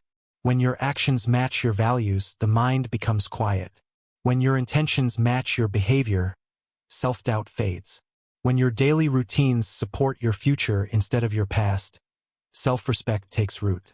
This is why Seneca viewed discipline as the ultimate freedom. Why Epictetus taught that a person who cannot command themselves is a slave, even if no chains are visible.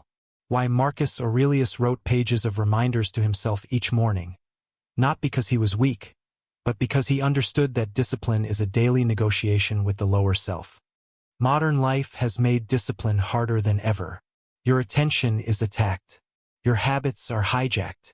Your identity is diluted by comparison and distraction. Your emotional triggers are exploited for profit.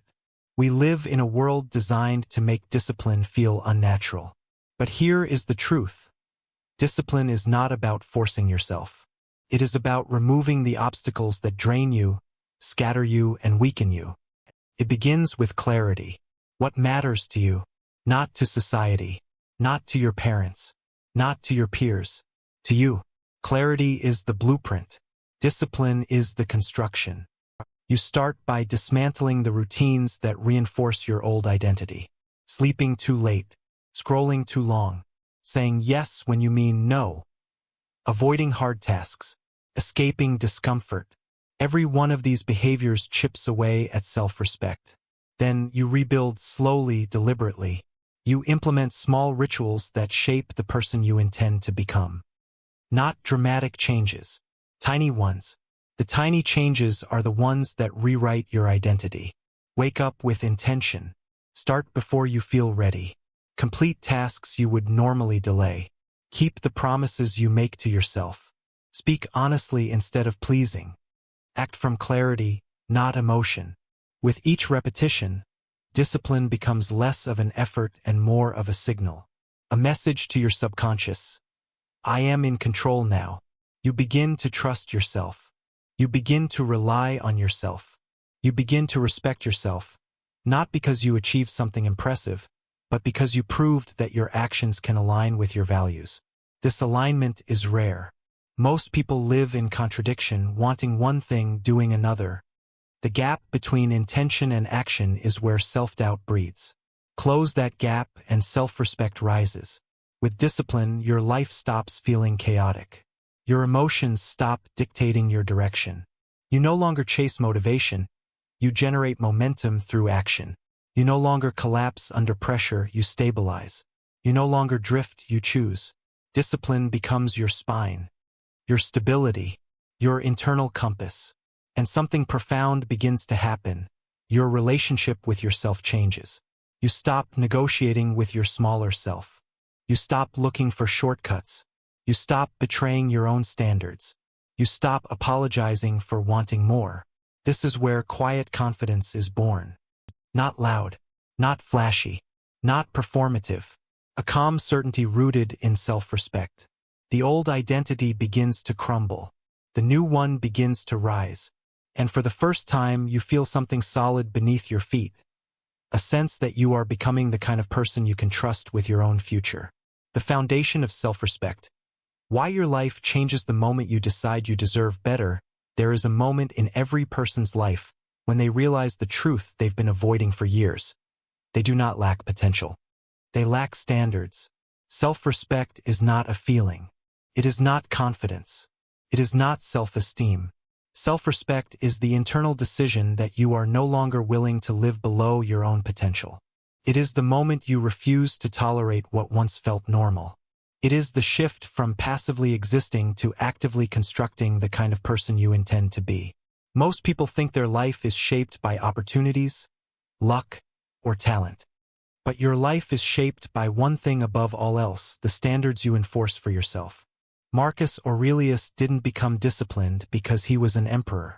He became an emperor because he was disciplined. Epictetus didn't find freedom because his circumstances improved. He found freedom because he set standards for his thoughts. Seneca didn't write about character because he had mastered life.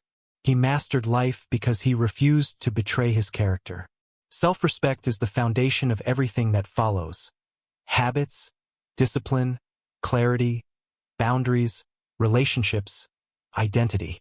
Without self-respect, every part of your life collapses quietly. You stay in conversations that drain you because you believe your voice doesn't matter. You tolerate disrespect because you believe conflict is worse than self-betrayal. You break your own promises because you don't see yourself as worthy of follow-through. You apologize for existing because you fear taking up space. You settle because you think ambition is arrogance. This is how a person dissolves slowly through the quiet erosion of standards. But self-respect begins to grow the moment you confront the truth. You teach the world how to treat you by how you treat yourself. If you don't take your time seriously, others won't. If you don't enforce your boundaries, others won't. If you don't value your voice, others won't. If you don't honor your promises, your mind will stop believing you. This is where philosophy becomes more than intellectual exploration. It becomes an internal constitution, a set of principles that determine the architecture of your character. The Stoics believed self-respect begins in the smallest moments. Waking up when you said you would. Finishing what you start. Behaving with dignity even when no one is watching. Acting from reason instead of emotion. Speaking the truth without bending to impress. Refusing to participate in your own weakness. Every small act strengthens the higher self. Every moment of integrity rewires your identity. Every disciplined choice tells your unconscious mind, I can rely on myself now. This reliability becomes the heart of self-respect. But self-respect also requires something more difficult, letting go of the version of you who accepted less. The version who tolerated chaos. The version who excused disrespect. The version who settled for emotional crumbs. The version who dimmed their light to avoid being judged. The version who broke their own boundaries to be liked. To build self-respect is to bury that version of yourself. Not with resentment, but with gratitude for surviving long enough to be replaced. Self-respect is not loud. It's not aggressive. It's not theatrical. True self-respect is quiet. It's steady. It's a presence. It shows in the conversations you no longer entertain. In the explanations you no longer give. In the energy you no longer chase. In the habits you no longer negotiate. in the decisions you make without hesitation. And slowly, your life begins to shift. Your relationships change because you stop allowing weakness to set the tone. Your habits change because you stop treating your goals as optional. Your confidence changes because it grows from action, not affirmation. Your identity changes because your character has changed first. This is the foundation of the self you are about to build, a life grounded not in approval but in integrity. Once you raise your standards, your entire world must recalibrate to meet them. And for the first time, you begin to feel something rare in the modern world. The quiet stability of someone who finally respects themselves. The discipline of alignment.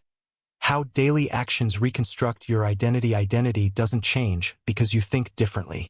It changes because you act differently, consistently, deliberately, even when the old self pulls you back toward familiar patterns. This part explores the psychological mechanics behind identity reconstruction, showing how discipline reshapes the architecture of who you are. Most people don't understand discipline. They think it's about forcing yourself to do unpleasant things. They think it's punishment, self-denial, or a battle of willpower. But true discipline is none of these. True discipline is alignment. It is the process of making your actions match the person you intend to become. Every decision you make, every small choice, every quiet habit, every moment you resist an old impulse, casts a vote for your future self. Your brain is always watching you. Every action becomes a signal. This is who we are now. Do this enough times and identity follows. The Stoics understood this better than anyone. Epictetus said, "First say to yourself what you would be, then do what you have to do. Not dream about it, not talk about it. Do it. Because identity is not built by desire, it's built by repetition." Marcus Aurelius reminded himself each morning that character is formed through consistent action, not sudden enlightenment. Seneca warned that people ruin their lives by letting emotions choose their actions instead of values. Modern neuroscience now confirms their ancient wisdom. Your brain rewires itself according to behavior, not intention. This is why discipline is transformative. It reshapes the neural pathways that define your habits, your identity, your emotional reactions. But here is the part people misunderstand. Alignment doesn't require perfection. It requires consistency. Even one aligned action is enough to weaken the grip of your old self. Every morning you wake up on time is a message. Every time you speak honestly instead of pleasing is a message. Every time you set a boundary without guilt is a message. Every time you complete a difficult task, even clumsily, is a message. You're telling your mind, we are not that person anymore. We do not operate from fear. We no longer choose comfort over clarity. We act from intention, not impulse. In this phase of transformation, you begin noticing subtle but powerful changes. Your emotional reactions slow down. Your mind feels clearer. Your decisions feel grounded. Your self-respect grows, not from affirmations, but from evidence. You start trusting yourself. Discipline at this stage becomes less about effort and more about identity maintenance. You no longer force yourself. You simply do what aligns with who you are becoming. There is a shift from external pressure to internal momentum. This is the discipline that creates transformation. Clean, steady, quiet, undeniable. And through it, something even deeper begins to change: your sense of self-worth. Because nothing rebuilds self-worth faster than keeping the promises you make to yourself. Nothing creates confidence faster than acting in accordance with your values. Nothing generates inner peace faster than eliminating the internal contradiction between who you want to be and who you actually are. This part of the journey is where you stop wishing for change and start embodying it. Discipline reveals your new identity. Consistency strengthens it. Alignment becomes your foundation. This is how the reconstruction begins. Not through inspiration, but through choice. Radical honesty. The moment you stop lying to yourself, there is a turning point in personal transformation that no philosophy book can soften, no motivational quote can disguise, and no self-help routine can bypass. It is the moment you confront the truth, not about the world, not about other people, but about yourself. And this confrontation is brutal. It strips away your illusions, your excuses, your narratives, and every identity you built to avoid responsibility. This is radical honesty, and it is one of the most painful, liberating, and transformative experiences a human can go through. Most people lie to themselves far more than they lie to anyone else. They lie to protect their ego. They lie to avoid discomfort. They lie to justify their habits, their fears, their stagnation. They lie because comfort feels safer than truth. You tell yourself you're not ready, when the truth is you're afraid. You tell yourself you don't have time, when the truth is you don't prioritize. You tell yourself you can't do it, when the truth is you won't try. You tell yourself it's not the right moment, when the truth is you're waiting for courage to come from somewhere outside you. The lies are gentle, but their consequences are catastrophic. Philosophers understood the power of truth long before modern psychology. Socrates made truth the foundation of wisdom.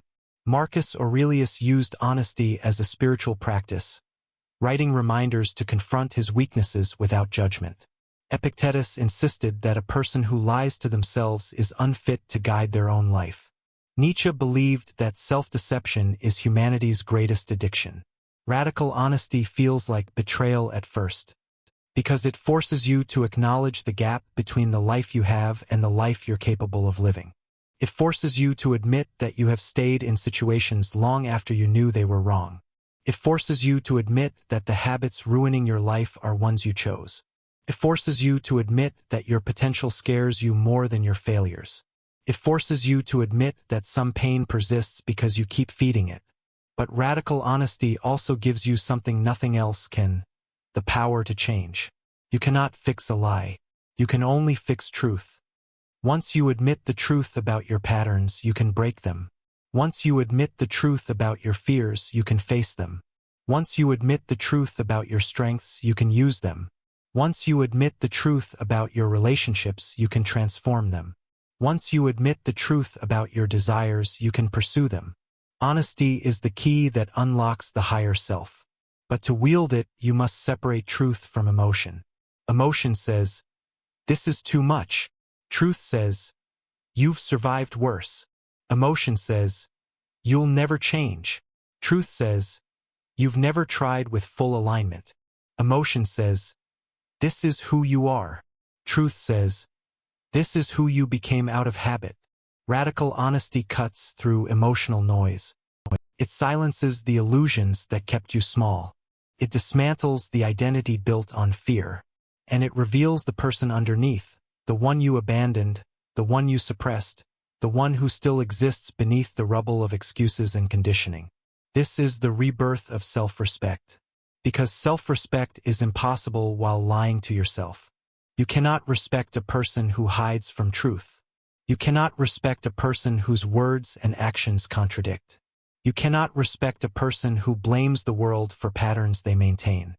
But when you finally look directly at your life, without filters, without denial, without numbing, you become someone worthy of your own respect. Someone strong enough to face their flaws. Someone courageous enough to own their decisions. Someone honest enough to rebuild themselves from the ground up. This is the foundation of the new identity you are creating. A person who tells themselves the truth, no matter how painful.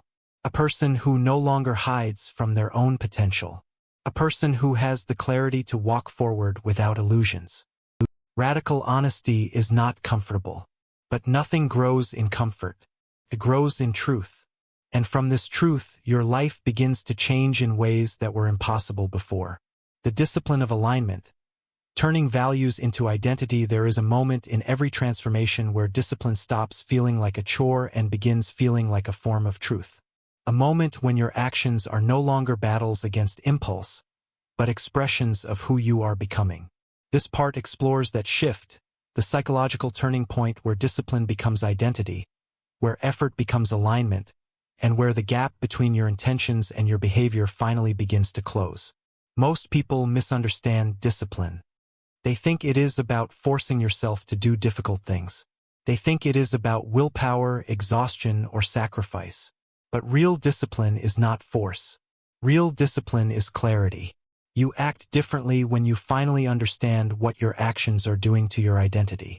Seneca wrote that the one who is not self-controlled is not free, meaning discipline is not an external demand, it is the internal liberation from impulse.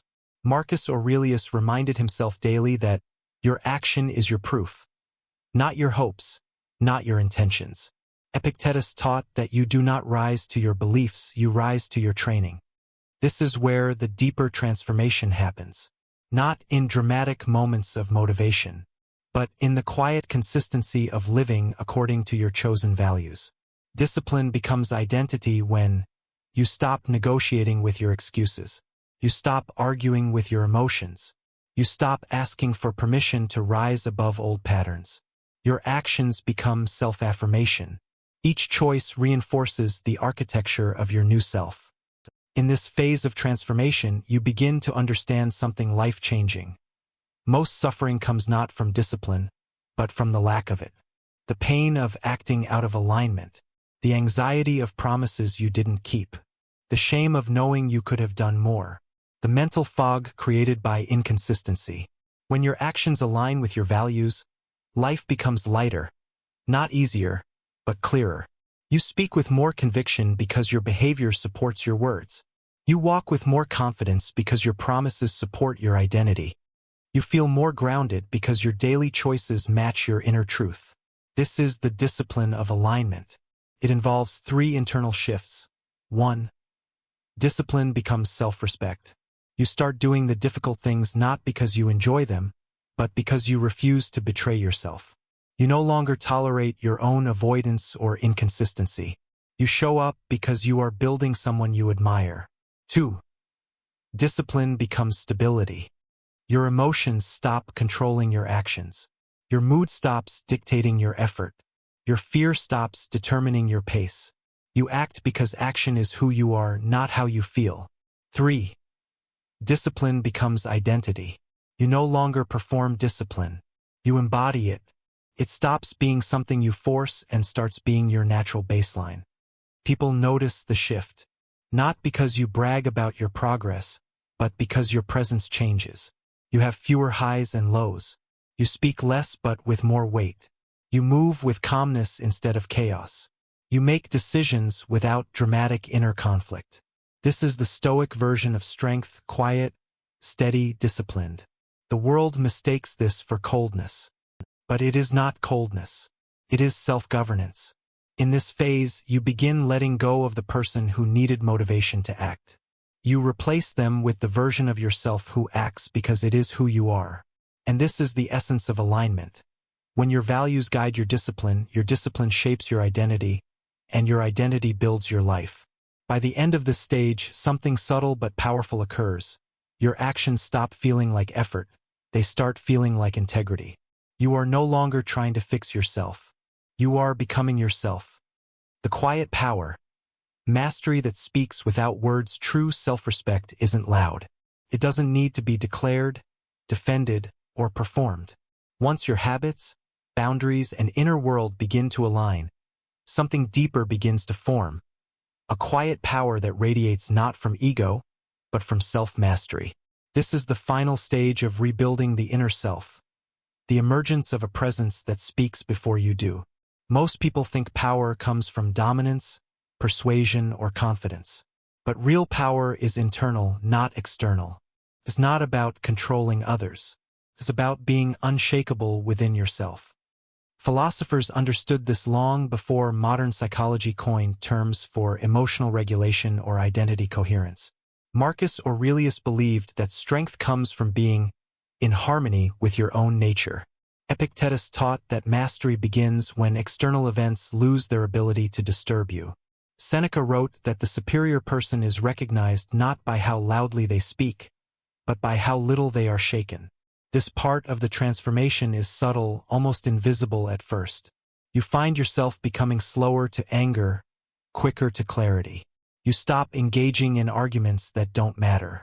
You stop seeking validation in places that never gave it. Your responses become deliberate. Your energy becomes selective, and people feel it. You may start noticing that conversations shift around you. People interrupt you less. They listen more. They adjust their tone when speaking to you. Not out of fear, but out of respect for the steadiness you carry. This is what psychologists call self-generated authority. It is the authority that comes from inner coherence, not external status. The world can sense when someone respects themselves. Quiet power appears in your emotional posture. You don't react to provocation. You don't defend yourself unnecessarily. You don't chase. You don't beg. You don't explain your worth. You exist in a state of internal alignment, and alignment communicates more than any argument ever could. This presence is not accidental. It grows from the work you've done, from disciplined habits, from emotional clarity, from honest self-examination, from boundaries held consistently, from the integration of your shadow, from rejecting identities that were never yours, from choosing your values instead of inheriting them. Quiet power is the natural result of a person who knows who they are and refuses to abandon themselves. You start to see how much energy you used to waste. Overthinking, over-explaining, people-pleasing, trying to prove your value. Now the noise falls away. Your presence becomes focused, intentional, grounded. This internal power changes the way you move through the world. You speak less, but mean every word. You listen more, but feel more in control. You feel less urgency, but take more meaningful action. You stop trying to win every battle, because you finally understand that your energy is more valuable than your ego. This is the final stage of rebuilding the self, the transition from effort to embodiment. Self-respect becomes instinctive. Discipline becomes natural. Clarity becomes your default state. Your decisions become sharper. Your standards become non-negotiable. You no longer feel the need to shout. Your silence says enough. This quiet power is the foundation for everything that comes next. It is the beginning of a life not lived reactively, but intentionally. Not ruled by fear, but guided by principle. Not shaped by the world, but shaping your experience of it. This is where inner mastery becomes real, where your identity stops wobbling under pressure, where your actions begin to follow your values automatically, where your presence becomes heavier, calmer, and unmistakably stable. With this quiet power, you enter the next phase of your life not as a seeker of approval, but as a creator of meaning. This is the completion of the architecture of self-respect, and the beginning of the life that only a deeply rebuilt person can live. The mirror of society. How other people quietly shape your identity. Every transformation reaches a point where you must confront a difficult truth. You are not only shaped by your thoughts, your habits, or your history, you are shaped by the people around you. Humans learn by imitation long before they learn by reflection. As children, we adopt the emotional patterns of the adults who raise us. As teenagers, we absorb the values of our peer groups. As adults, we unconsciously align ourselves with the energy, ambition, and standards of those closest to us. This process happens silently, beneath awareness, and with a power that rivals destiny. Philosophers understood this centuries before psychology gave it language. Socrates warned that association shapes virtue. Seneca told his students to observe not only what they say, but who they spend time with. Marcus Aurelius reminded himself that the mind becomes dyed with the color of its surroundings. Modern science echoes this. You become the emotional average of your relationships. But most people never notice the subtle shifts happening inside them. They don't notice how one friend's cynicism dims their hope, how one partner's insecurity shrinks their confidence, how one coworker's chaos destabilizes their mind, how one relative's fear becomes their own fear, how one group's standards become the limits of their ambition. You think your personality is self-created, but much of it is absorbed. You think your preferences are personal, but most are inherited. You think your behavior is chosen, but much of it is a reflection of the social environment around you. You become what your relationships reward. You become what your relationships tolerate. You become what your relationships normalize. This is why some people feel like they come alive around certain individuals. Their future self is being mirrored back to them instead of their past. And this is why others feel drained, small, or anxious in certain company. Their worst self is being reinforced. In this part of the journey, You begin to see the social world not as a backdrop, but as a psychological ecosystem that shapes your identity layer by layer. There are 3 types of mirrors in your life. 1. Mirrors that distort you. These are the people who project their insecurities onto you. Their judgment becomes your hesitation. Their fear becomes your doubt. Their criticism becomes your inner voice. Their worldview becomes a cage you unconsciously step into. 2. Mirrors that diminish you. These relationships survive only when you stay small. When you grow, they resist. When you evolve, they get insecure. When you set boundaries, they collapse or retaliate. Your progress threatens their comfort, so they try to pull you back into the version of yourself they can understand. 3. Mirrors that reveal you. These people don't compete with you. They illuminate you. They challenge you without belittling you. They listen without judgment. They inspire without forcing. They speak to the part of you that is trying to rise, not the part that is trying to hide. These are the rare individuals who reflect your potential, not your limitations. Most people never consciously choose which mirrors they keep. They stay in relationships out of habit, guilt, fear, or nostalgia. But your identity cannot evolve while surrounded by people who only know your past self. The Stoics believed that freedom begins not when you isolate yourself, but when you choose your company intentionally. Epictetus even said that it is better to walk alone than to walk with those who corrupt your character. This isn't about judging others. It's about recognizing the influence they have on the architecture of your mind. When you begin living with awareness, you start noticing how you feel after each interaction. Lighter or heavier, stronger or weaker, clearer or more confused. And you slowly realize something profound. You were never just becoming yourself, you were becoming the people around you. This part of the story marks the beginning of your social awakening. A shift from unconscious absorption to conscious choice. A shift from being shaped by others to shaping yourself. From here, you start learning how to reorganize your relationships, not through conflict, but through alignment. The social illusion. How people shape you without your awareness. Most people believe they choose their identity. But the truth is far more unsettling. Your identity is shaped just as much by the people around you as by your inner world. Humans are social creatures, wired by evolution to mirror, absorb, conform, imitate, and internalize the emotional climates and behaviors of the people they spend time with. You think you are expressing yourself, but in reality, you are expressing a mixture of influences, some empowering, some destructive, many unnoticed. This is the social illusion. You believe you're thinking independently when you're actually thinking collectively. From birth, your mind is molded by imitation. You adopt the tone of your family, the fears of your childhood environment, the emotional language of the people who raised you. As you grow older, friends sculpt your identity, partners shape your emotional expectations, workplaces build your behavioral habits, and society determines what you consider normal. Your personality is not a fixed truth. It is an ongoing negotiation with the social world. The Stoics understood this long before modern psychology. Epictetus warned that the company you keep dramatically shapes your character. Seneca wrote that people absorb the flaws of those around them as easily as dust.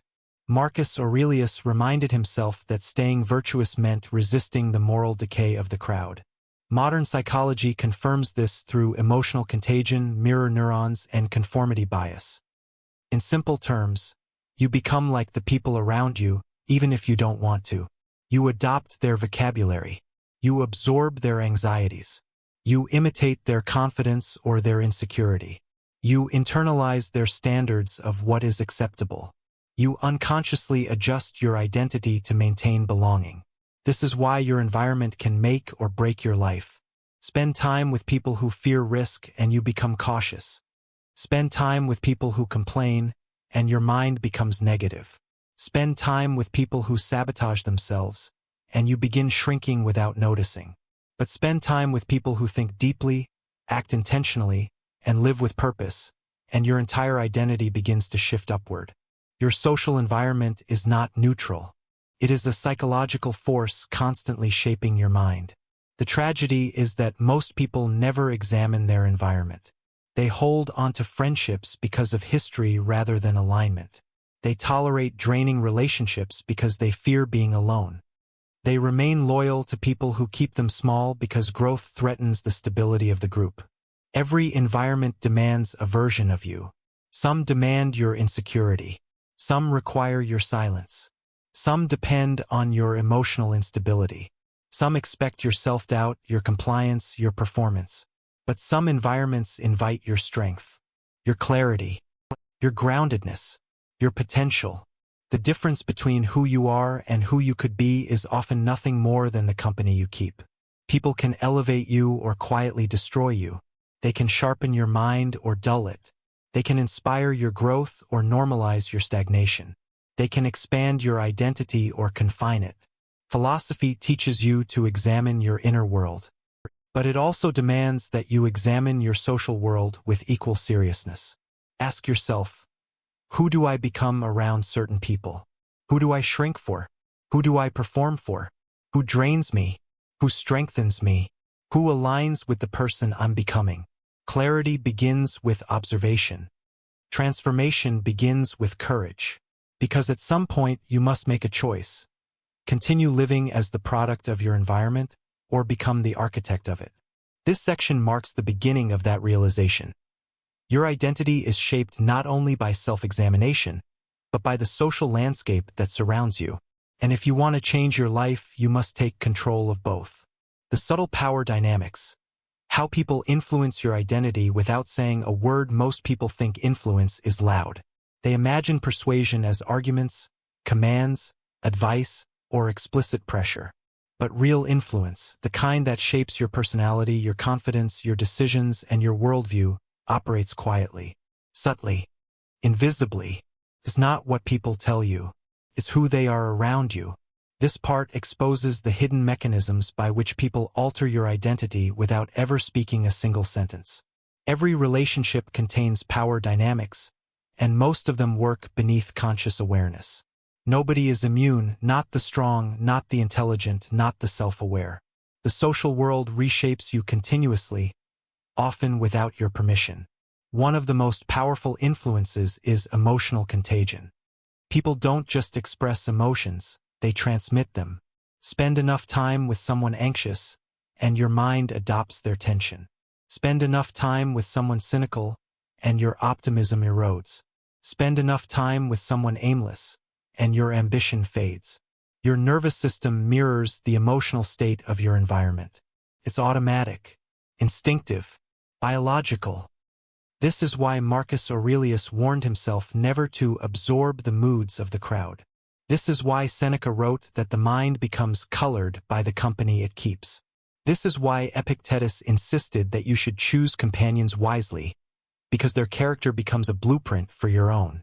Another subtle power dynamic is social calibration. People send invisible signals about what is acceptable. Signals about how much confidence you're allowed to have.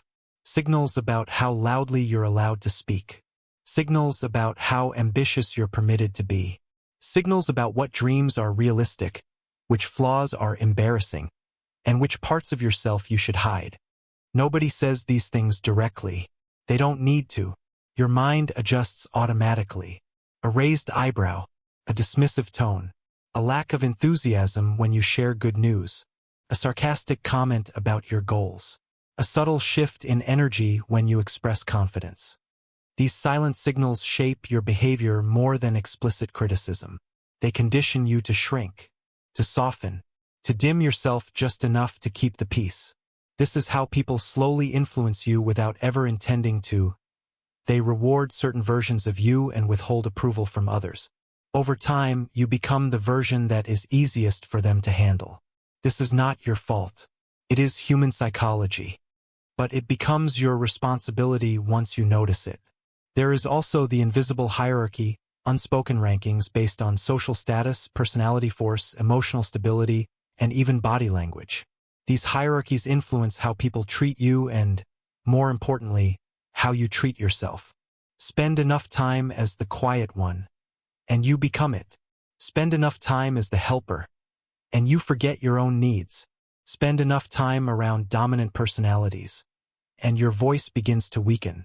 Spend enough time around insecure people, and you become responsible for managing their emotions.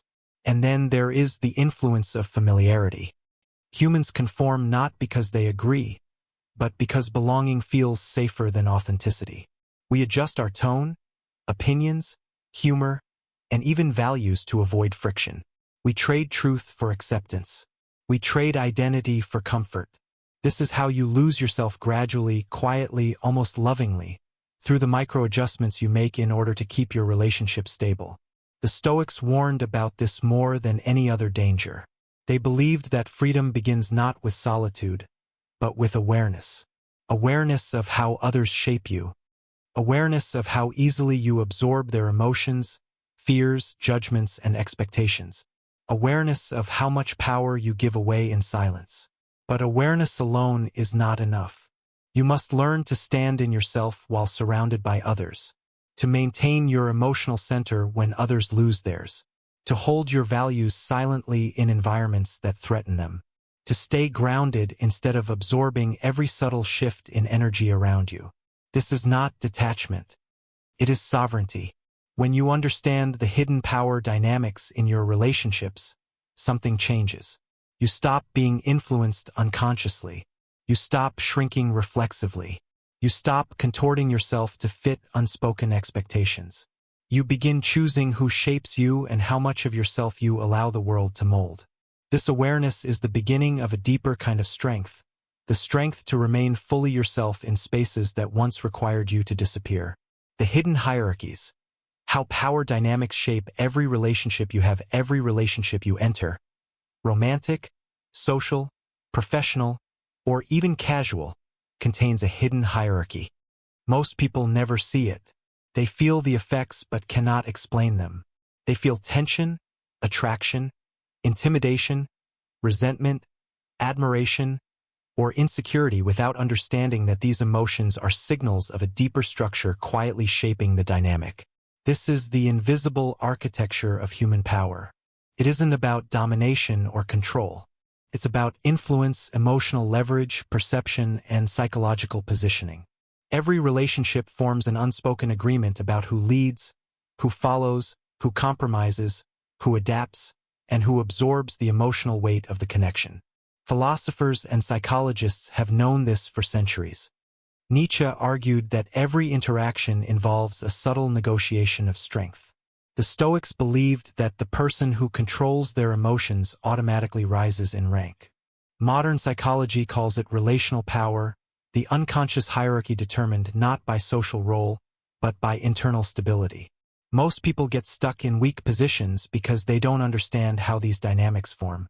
Power is not loud. Power is not aggressive. Power is not controlling. Power is self-regulation. Power is clarity. Power is restraint. Power is calmness under pressure.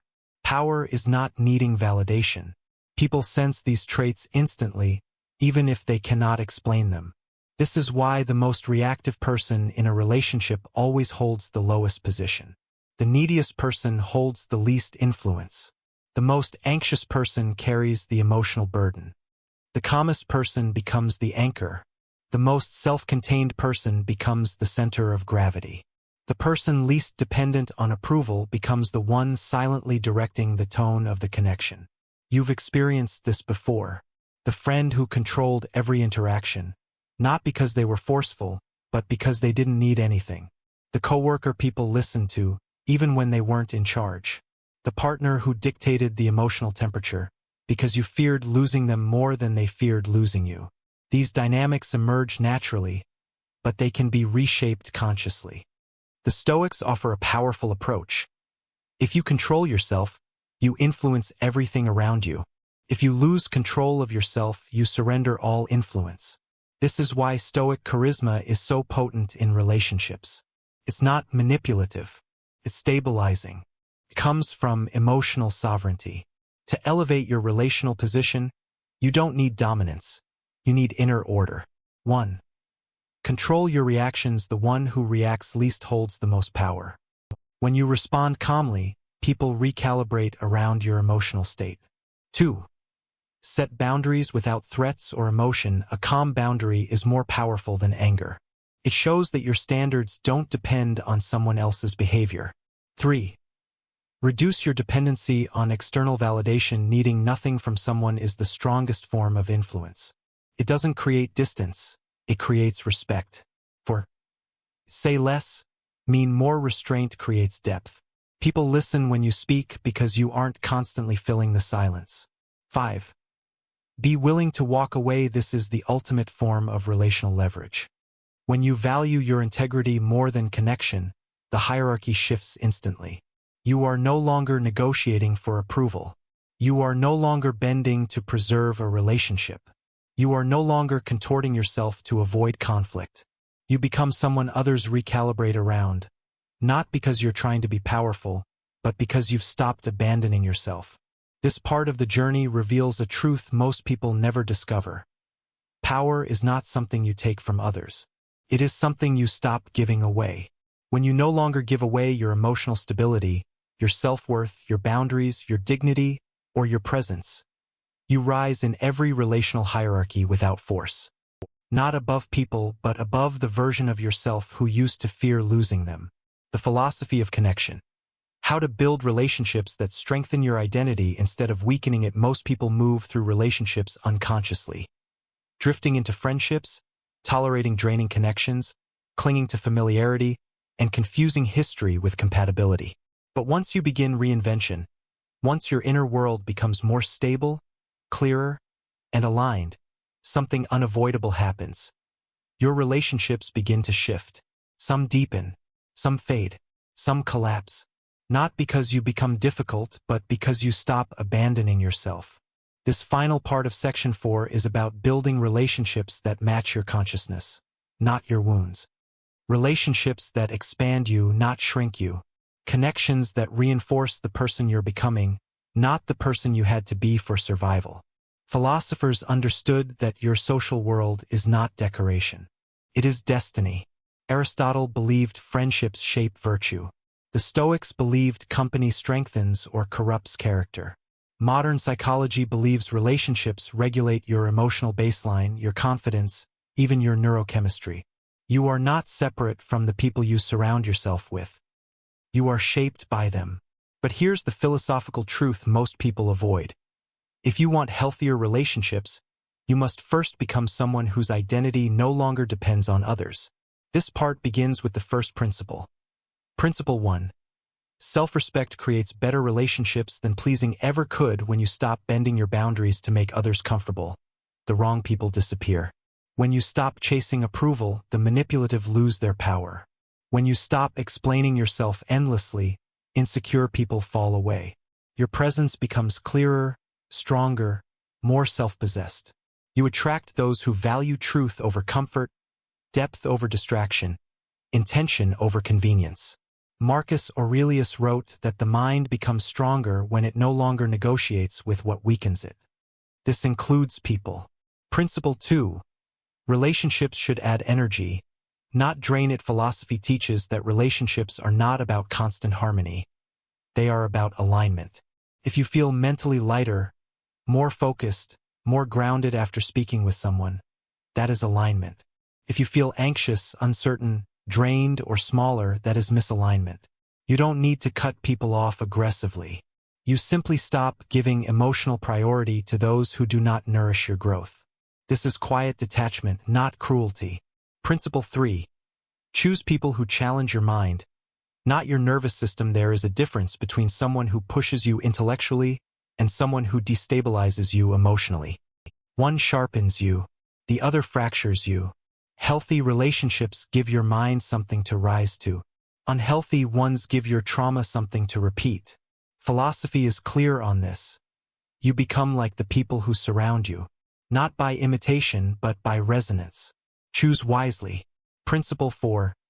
Communicate with calmness, not performance. Most misunderstandings come not from words, but from emotional distortion. When you communicate from insecurity, every conversation becomes a negotiation for reassurance. When you communicate from stability, every conversation becomes an exchange of truth. Stoic communication is simple, direct, steady. Say what you mean with clarity. Ask for what you need without apology. Set boundaries without hostility. Listen fully without defensiveness. This communication style reshapes relationships into something clearer, more honest, more resilient. Principle 5. Build a circle based on values, not convenience. Your closest relationships should reflect who you are becoming, not who you were forced to be. Choose people who admire discipline, who respect boundaries, who are committed to self-growth, who think deeply, who tell the truth gently but fearlessly. These are the relationships that strengthen your identity instead of weakening it. And here is the final truth. Once your identity becomes stable, you stop seeking relationships out of loneliness, fear, or insecurity. You begin choosing people out of resonance, respect, and mutual purpose. You realize you don't need many connections, you need meaningful ones, grounded ones, aligned ones. This is the philosophy of connection, a way of relating that preserves your energy, deepens your character, and reinforces your future. With this, Section 4 closes. You've rebuilt your social world, not by force, but by clarity. Not by rejection, but by alignment. Now your relationships are no longer obstacles, they are foundations. The 30-day social reset. Rebuilding a life that matches your identity. There is a moment in every transformation where you realize that inner growth alone is not enough. You can change your habits, your thinking, your emotional patterns, but if your environment stays the same, the old version of you will keep pulling you back. Environment is gravity, and if you want to rise, you must weaken the pull. This final part of Section 4 offers a 30-day reset designed to reshape your social world, not through dramatic confrontations or sudden isolation, but through deliberate, quiet recalibration. It's not about cutting people off. It's about building a life where your relationships strengthen you instead of draining you. Week 1. Silence the noise. The first week is simple. Reduce unnecessary social stimulation. You don't disappear. You don't ghost people. You simply stop being instantly available. You respond slower. You pause before engaging. You give yourself breathing room. Within days, you notice something profound. Most of the noise in your life comes from habits, not connection. Group chats you never cared about. Conversations that go nowhere. People who reach out only when they need something. When you create silence, the truth becomes clearer. Marcus Aurelius wrote that the soul becomes pure when it stops consuming unnecessary impressions. This week purifies your social world by removing the clutter. Week 2. Observe with neutrality. Now that the noise is reduced, you start observing people instead of reacting to them. You watch their patterns. Who respects your time? Who drains your energy? Who supports your growth? Who subtly undermines it? This is not judgment. It is diagnostic. Seneca warned that poor company corrupts the mind just as easily as poor habits. This week reveals who around you contributes to your strength, and who contributes to your decline. Week 3. Rearrange the circle. Once you see the truth, you begin quietly reorganizing your social priorities. Not with speeches, not with drama, just by shifting your energy. You give more time to people who make you better. You give less time to people who make you smaller. You protect your boundaries without apology. You no longer sacrifice your peace to keep fragile relationships alive. This is emotional adulthood. It is the moment you stop centering people who never centered you. It is the moment you choose alignment over approval. Week 4. Show up as the new self. The final week is the most transformative. You bring your new identity into every social interaction with full presence. You speak clearly instead of timidly. You act intentionally instead of impulsively. You listen deeply instead of anxiously. You hold boundaries effortlessly instead of defensively. You choose honesty instead of avoidance. You stop performing. You stop contorting. You stop apologizing for becoming who you are. And something extraordinary happens. People treat you according to the identity you project, not the one you left behind. Calmness becomes charisma. Clarity becomes authority. Self-respect becomes gravity. Your presence changes the room around you. This is the essence of the 30-day reset. Your environment begins to reflect your evolution. Your relationships become healthier, deeper, and more aligned. Your inner world stabilizes. Your external world adapts. By the end of these 30 days, you no longer feel like someone trying to change. You feel like someone who has changed. Your environment no longer pulls you backward. It supports your future. And for the first time, you begin to live a life that matches the identity you've been building within. The quiet birth of meaning. Why purpose appears only after the storm. Most people search for purpose the wrong way. They chase it like a possession, a prize, a treasure hidden somewhere outside themselves. They look for it in careers, relationships, achievements, or dreams they hope will finally make life feel coherent. But purpose does not appear at the peak of success. It emerges in the aftermath of struggle, when the illusions fall away and the mind becomes honest enough to see what truly matters. Meaning begins where the old self ends. It appears in the silence after chaos, in the clarity that follows collapse, in the moment you realize that the life you were living wasn't chosen, it was inherited. And the life you want must be built from the ground up. Purpose is not something you find. It's something that reveals itself when you are finally strong enough to understand it. Philosophers understood this long before modern psychology. Nietzsche believed a person becomes who they are only after confronting suffering. Seneca insisted that hardship exposes your character while comfort hides it. Marcus Aurelius wrote that meaning emerges when you align your actions with your nature, not with society's expectations. Meaning is not discovered through searching. It's discovered through shedding. You shed the emotional programming that shaped you. You shed the cultural script that constrained you. You shed the fears you inherited. You shed the identities you outgrew. You shed the habits that protected you but no longer serve you. Only after the shedding does something extraordinary happen. You begin to feel the faint outline of who you are beneath everything you've been taught to be. This is the beginning of purpose. Not a mission. Not a goal. Not a passion. A direction. A pull towards something that feels honest. A clarity that cuts through noise. A whisper that says, "This is the path you were meant to walk." The Stoics believed meaning comes from living with excellence of character. Not perfection, but alignment. Not achievement, but integrity. Meaning is the byproduct of self-mastery. You begin to feel it when your actions match your values, your words match your intentions, your identity matches your potential, your presence matches your truth. It does not feel dramatic. It feels stable, quiet, certain. Meaning is a kind of gravity, pulling you toward a life you respect. This is why the beginning of purpose often feels like loss. You outgrow relationships that no longer align. You walk away from versions of yourself you once depended on.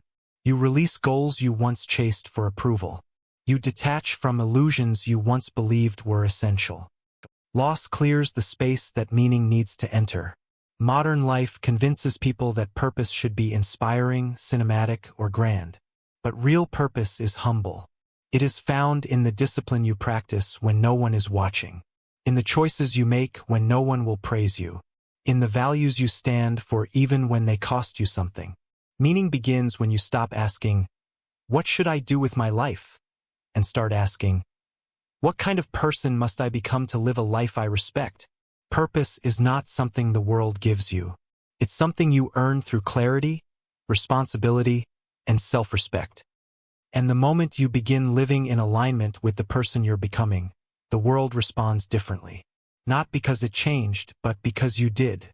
This is the quiet birth of meaning. Not loud, not dramatic, simply honest.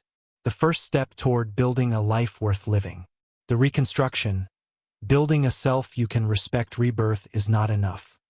A new identity must be built, shaped, reinforced, and lived. Philosophers understood this better than anyone. The moment you remove an illusion, something stronger must take its place. The mind cannot live in a vacuum. If you free yourself from the beliefs that once imprisoned you but fail to construct new principles, you fall back into old patterns.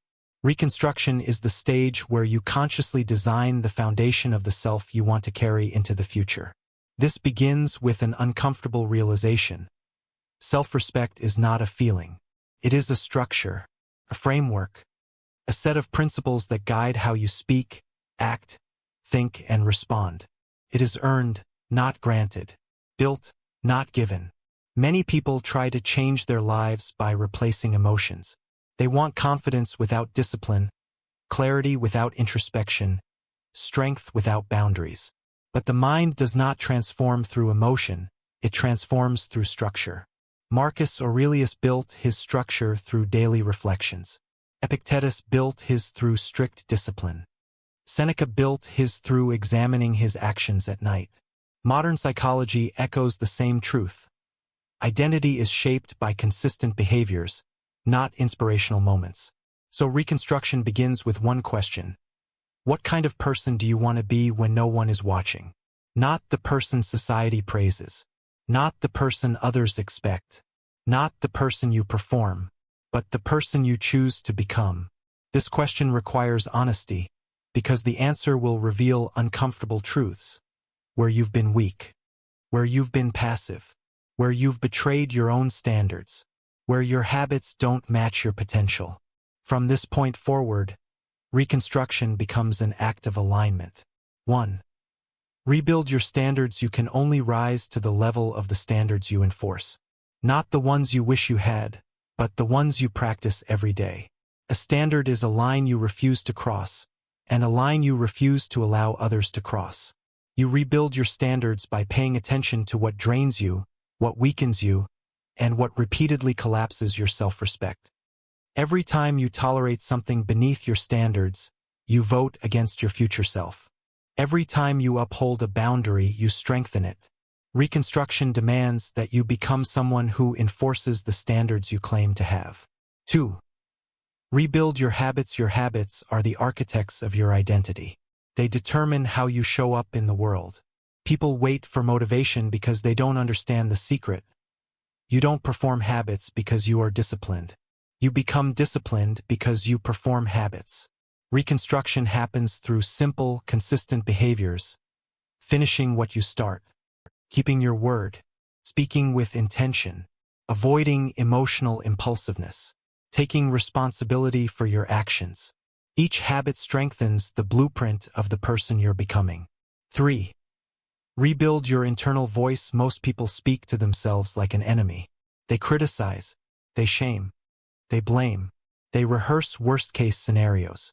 But reconstruction requires a new internal voice, not one that lies to you, but one that leads you. A voice that is firm yet fair, honest yet supportive, critical yet constructive. This is the voice Marcus Aurelius used when he wrote to himself. It was not emotional. It was directional, a reminder of who he intended to be. You begin speaking to yourself like someone you are responsible for guiding, not berating, guiding. 4. Rebuild your emotional posture. Your emotional posture is how you hold yourself mentally. It's the difference between reacting and responding, between collapsing and grounding, between panic and presence. Reconstruction requires choosing steadiness even when emotion pulls you elsewhere. Stoics didn't suppress emotion. They trained their nervous system to remain stable under pressure.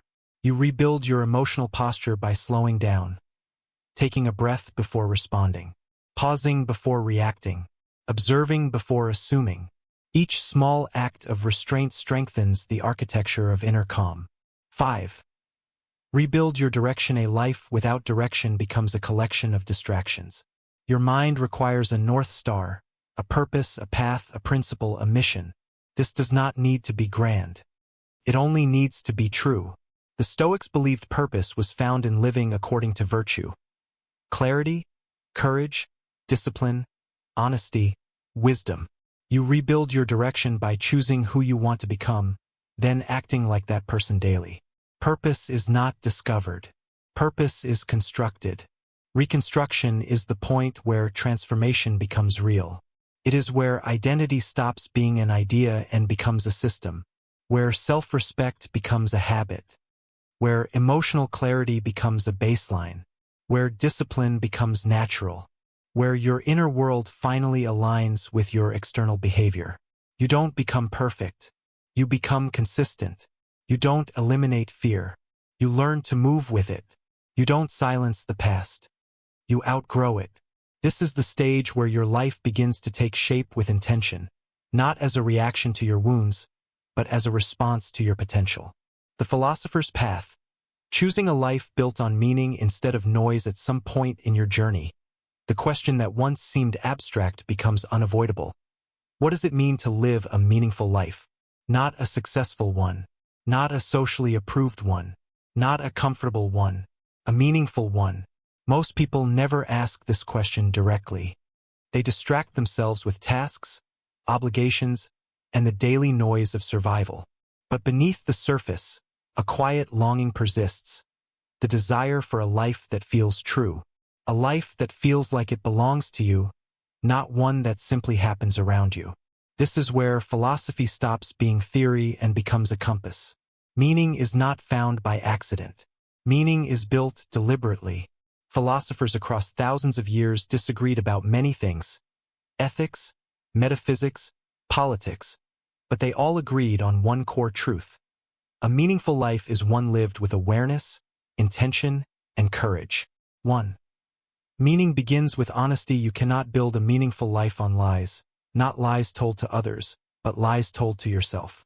Lies about what you want, lies about who you are, lies about what you fear, lies about the relationships you maintain out of habit. Honesty becomes a philosophical act, a tool for piercing your own illusions. Marcus Aurelius believed a person becomes wise the moment they stop flattering themselves. Nietzsche believed meaning begins when you confront truths most people avoid. Modern psychology agrees. Denial is the enemy of direction. 2. Meaning requires responsibility, not responsibility as obedience, but responsibility as authorship. Meaning emerges the moment you stop blaming your past, your environment, your wounds, your family, your luck, your circumstances. You take ownership of the one thing that has always been yours, your next step. Epictetus insisted that freedom begins the moment you take responsibility for your inner world. It is not self-blame, it is self-power. 3. Meaning grows in voluntary discomfort. Every philosophy that survived history shares this truth. Comfort weakens the soul. Not because comfort is bad, but because it becomes a cage. Nothing meaningful is created without friction. Discomfort sharpens your mind, expands your capacity, reveals your limits, and exposes your potential. The Stoics practiced voluntary hardship not to suffer, but to taste freedom, to prove to themselves they were stronger than their circumstances. Growth is never found where you feel safest. It is found where you feel most alive. 4. Meaning emerges from alignment, not achievement. The modern world worships achievements, titles, milestones, metrics. But achievements without alignment feel empty. Every person who has made it, but feels hollow, knows this truth intimately. Meaning appears when your actions reflect your values, when your habits honor your identity, when your choices reflect your principles, when the person you are in private matches the person you present to the world. This is why a simple life can be meaningful and a glamorous life can be miserable. Meaning is internal alignment, not external applause. 5. Meaning is created through contribution. Every philosopher eventually arrives at the same conclusion. You cannot build a meaningful life if your world revolves around yourself. Human beings derive purpose not from comfort, but from contribution, from becoming a force of clarity, strength, generosity, or wisdom in the lives of others. Marcus Aurelius believed we are born for cooperation. Seneca believed gratitude and service expand the soul. Modern psychologists find that giving shapes identity more deeply than receiving. Meaning grows when your existence improves the world, even in small, unseen ways. 6. Meaning requires choosing your own values. Most people inherit their values from family, culture, or social pressure. Meaningful people choose their values. They decide what matters. They decide what they stand for. They decide what they refuse to compromise on. This is the foundation of personal power and the beginning of a life built intentionally. 7. Meaning demands courage, not the cinematic kind. The quiet kind. the courage to leave situations that drain you, the courage to pursue paths no one else understands, the courage to confront your own mind, the courage to become someone your old identity fears. Meaning is impossible without courage, because meaning requires becoming someone real. This part of the journey ends with a truth most people never discover. A meaningful life is not found. It is built through awareness, through discipline, through honesty, through alignment, through courage. You do not need clarity about the entire future. You only need courage for the next step. The philosopher's path is not about having all the answers. It is about living in a way that allows the answers to reveal themselves. The life rewritten. Designing existence through intention instead of instinct. There is a moment in every transformation when you realize something profound. The life you've been living was not designed by you. It was shaped by circumstances, by instinct, by pressure, by survival. But for the first time, you now have the clarity and strength to become the deliberate creator of your existence. This part is about that shift, from living reactively to living architecturally. Most people drift through life without ever realizing that they are building a future in every passing moment. Every habit is a brick. Every choice is a blueprint line. Every belief is structural support. Every repetition becomes a wall or a doorway. And without awareness, most people build a life that traps them. Philosophers understood this long before any modern self-help ideology existed. Socrates believed the greatest tragedy was to live without consciously shaping one's soul. Marcus Aurelius wrote that each person has the power to craft their destiny by cultivating their inner world. Seneca warned that those who do not deliberately create their life will become victims of the life handed to them. Nietzsche argued that you must become the sculptor of yourself, chiseling away everything that isn't aligned with your highest nature. This part of the journey is where these teachings finally become lived reality. You begin designing your life with intention, not emotionally, not impulsively, not reactively, but architecturally. You ask yourself the questions that most people avoid. What do I actually want my days to feel like? What kind of presence do I want to bring into the world? What standards define the person I respect? What habits create the life I admire? What relationships support my evolution? What environment strengthens my identity instead of weakening it? These questions become the foundation of your new existence. And you begin building not perfectly but consciously. You choose habits that reinforce self-respect instead of self-betrayal. You choose routines that sharpen your mind instead of dulling it. You choose work that aligns with your values instead of draining your spirit. You choose people who challenge your growth instead of comforting your stagnation. You choose environments that elevate your identity instead of suffocating it. This is the moment your life shifts from accidental to intentional. Modern psychology calls this self-authorship, the ability to decide who you are, what you stand for, and how you live. But philosophy calls it something more powerful, the birth of the autonomous self. The autonomous self does not live through instinct. It lives through principle. It lives through clarity. It lives through values that remain solid even when emotion tries to break them. When you begin to live this way, your life becomes quieter but stronger. You feel less urgency yet more direction, less confusion yet more depth, less anxiety yet more awareness. You stop living for the approval of others. You start living for the alignment of yourself. This is where a new kind of freedom emerges, the freedom that comes not from having no constraints, but from choosing the right ones.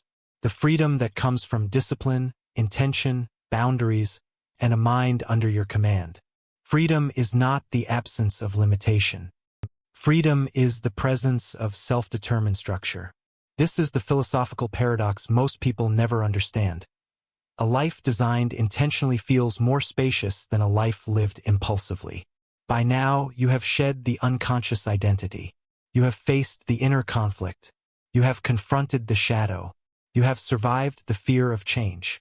You have reclaimed authorship from external influences. And now, you hold something only a small minority ever earn: the authority to design your character and your future. The life rewritten is not a fantasy. It is a disciplined construction. It is a daily practice of becoming. It is the art of aligning your inner world with your outer reality. You no longer live in reaction. You live with intention. You no longer drift. You direct. You no longer surrender to old patterns. You create new ones that carry the weight of who you want to be.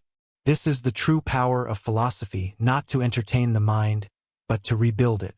Not to explain life, but to shape it. Not to analyze existence, but to recreate it consciously. Your life is no longer a consequence. It is a creation. The return to yourself. Rebuilding a life you can respect. There is a moment in every philosophical journey where the ideas stop feeling like theories and start feeling like instructions. You begin to sense a quiet but unmistakable shift inside you. Not dramatic, not explosive, but steady. You feel yourself returning to a version of you that existed before fear, before conditioning, before the world told you who you were allowed to be. This part of the journey is the reconstruction, the phase where you build a life that reflects your inner transformation instead of contradicting it. Rebuilding yourself is not about creating a new identity from scratch. It is about removing the layers that never belonged to you, the beliefs you inherited, the habits you learned to survive, the personas you performed for acceptance, the expectations you embraced to avoid conflict. What remains afterward is not emptiness. It is clarity. The Stoics believed that virtue, living in alignment with one's highest nature, was the foundation of a life worth living. But they also understood something deeper. Virtue must be lived, not imagined. It must be expressed through daily conduct, through the small choices that quietly define your character. This part of your rebirth begins with the simplest of questions. What kind of person do I want to be? Not what career you want, not what lifestyle you prefer, not what goals you chase, but what type of human being you intend to embody. Someone disciplined or impulsive, someone honest or performative, someone grounded or reactive, someone guided by purpose or controlled by fear. These choices sculpt your identity more than any external achievement ever could. Rebuilding your life begins with rebuilding your standards. You stop tolerating behaviors that insult your future. You stop allowing people to treat you in ways that weaken your sense of self. You stop engaging in habits that drain your energy or diminish your dignity. You hold yourself accountable to the values you claim to believe. This is where self-respect forms, not as a feeling, but as a consequence of consistency. You start speaking with more intention. You listen without defensiveness. You act without waiting for external permission. You choose silence over unnecessary arguments. You choose boundaries over resentment. You choose purpose over distraction. Piece by piece, the architecture of a new life forms. Then comes the second layer, your relationships. You begin gravitating toward those who bring out your strength, not your weakness. Toward people who challenge your mind rather than soothe your insecurities. Toward individuals who see your potential rather than your past. And without force, without confrontation, without ceremony, the relationships that depend on your old identity begin fading. This is not cruelty. It is natural selection of the soul.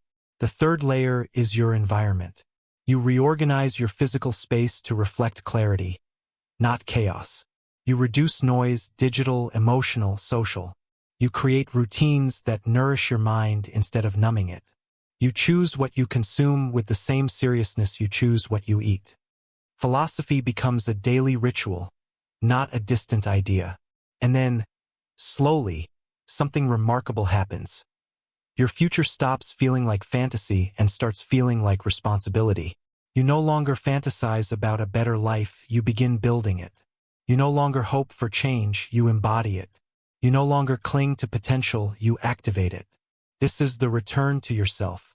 A homecoming to the identity you abandoned long ago. A reconciliation with the strength you forgot. A reunion with the clarity you lost along the way. Rebirth is not about becoming someone new. It is about finally being who you always were beneath the noise. Your life becomes quieter. Your presence becomes stronger. Your decisions become cleaner. Your path becomes clearer. And for the first time, perhaps in years, you recognize the person staring back at you. Not as a stranger, but as someone you can trust. This is the return. This is the reconstruction. This is the moment the journey becomes your life. In the end, the greatest journey you will ever take is the one that leads you back to yourself. Not the self shaped by fear or habit or expectation. Not the self that learned to shrink to be accepted.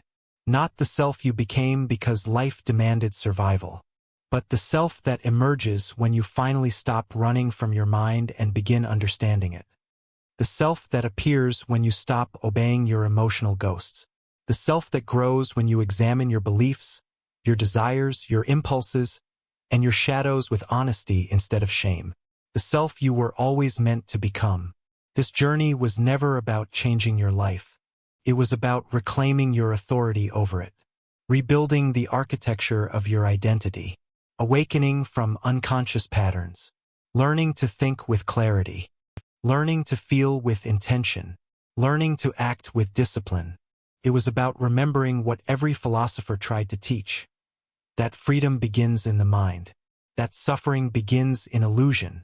That peace begins in honesty. That strength begins in self-mastery. You have walked through the unexamined mind. You have faced the internal war. You have confronted the shadow. You have dismantled the beliefs that never belonged to you. You have reclaimed your inner authority. You have remade your emotional world. You have rebuilt your identity brick by brick. And now, at the end of this journey, something remarkable becomes clear. You are no longer living the life handed to you. You are living the life you are consciously creating. The person you were at the beginning of this story could not have imagined the clarity you now carry. The emotional depth you've earned. The boundaries you uphold. The self-respect you embody. The presence you project. This is not improvement. This is rebirth. A rebirth into a life lived by choice, not by conditioning. A life guided by reason rather than impulse. A life aligned with your highest values, not your deepest fears. A life rooted in truth, not performance. You are no longer a passenger in your own existence. You are the architect, the author, the witness, the force. The world around you will not change instantly. But you have. And when you change, everything around you bends to match your new identity. Your habits, your relationships, your opportunities, your sense of direction, your inner state. This is the quiet power philosophy gives you. Not escape, not pleasure, not certainty, but clarity, depth, understanding, ownership, peace. You cannot undo this awakening. You cannot return to who you were. You cannot unknow the truth. And you will never again mistake unconscious living for life. From here forward, you step into your days as the person you consciously choose to be, not the person shaped by the past. Your life is now your responsibility, your creation, your expression. And for the first time, you can feel it. You are fully alive. Not drifting, not hiding, not imitating, living. This is the end of the story, and the beginning of yours.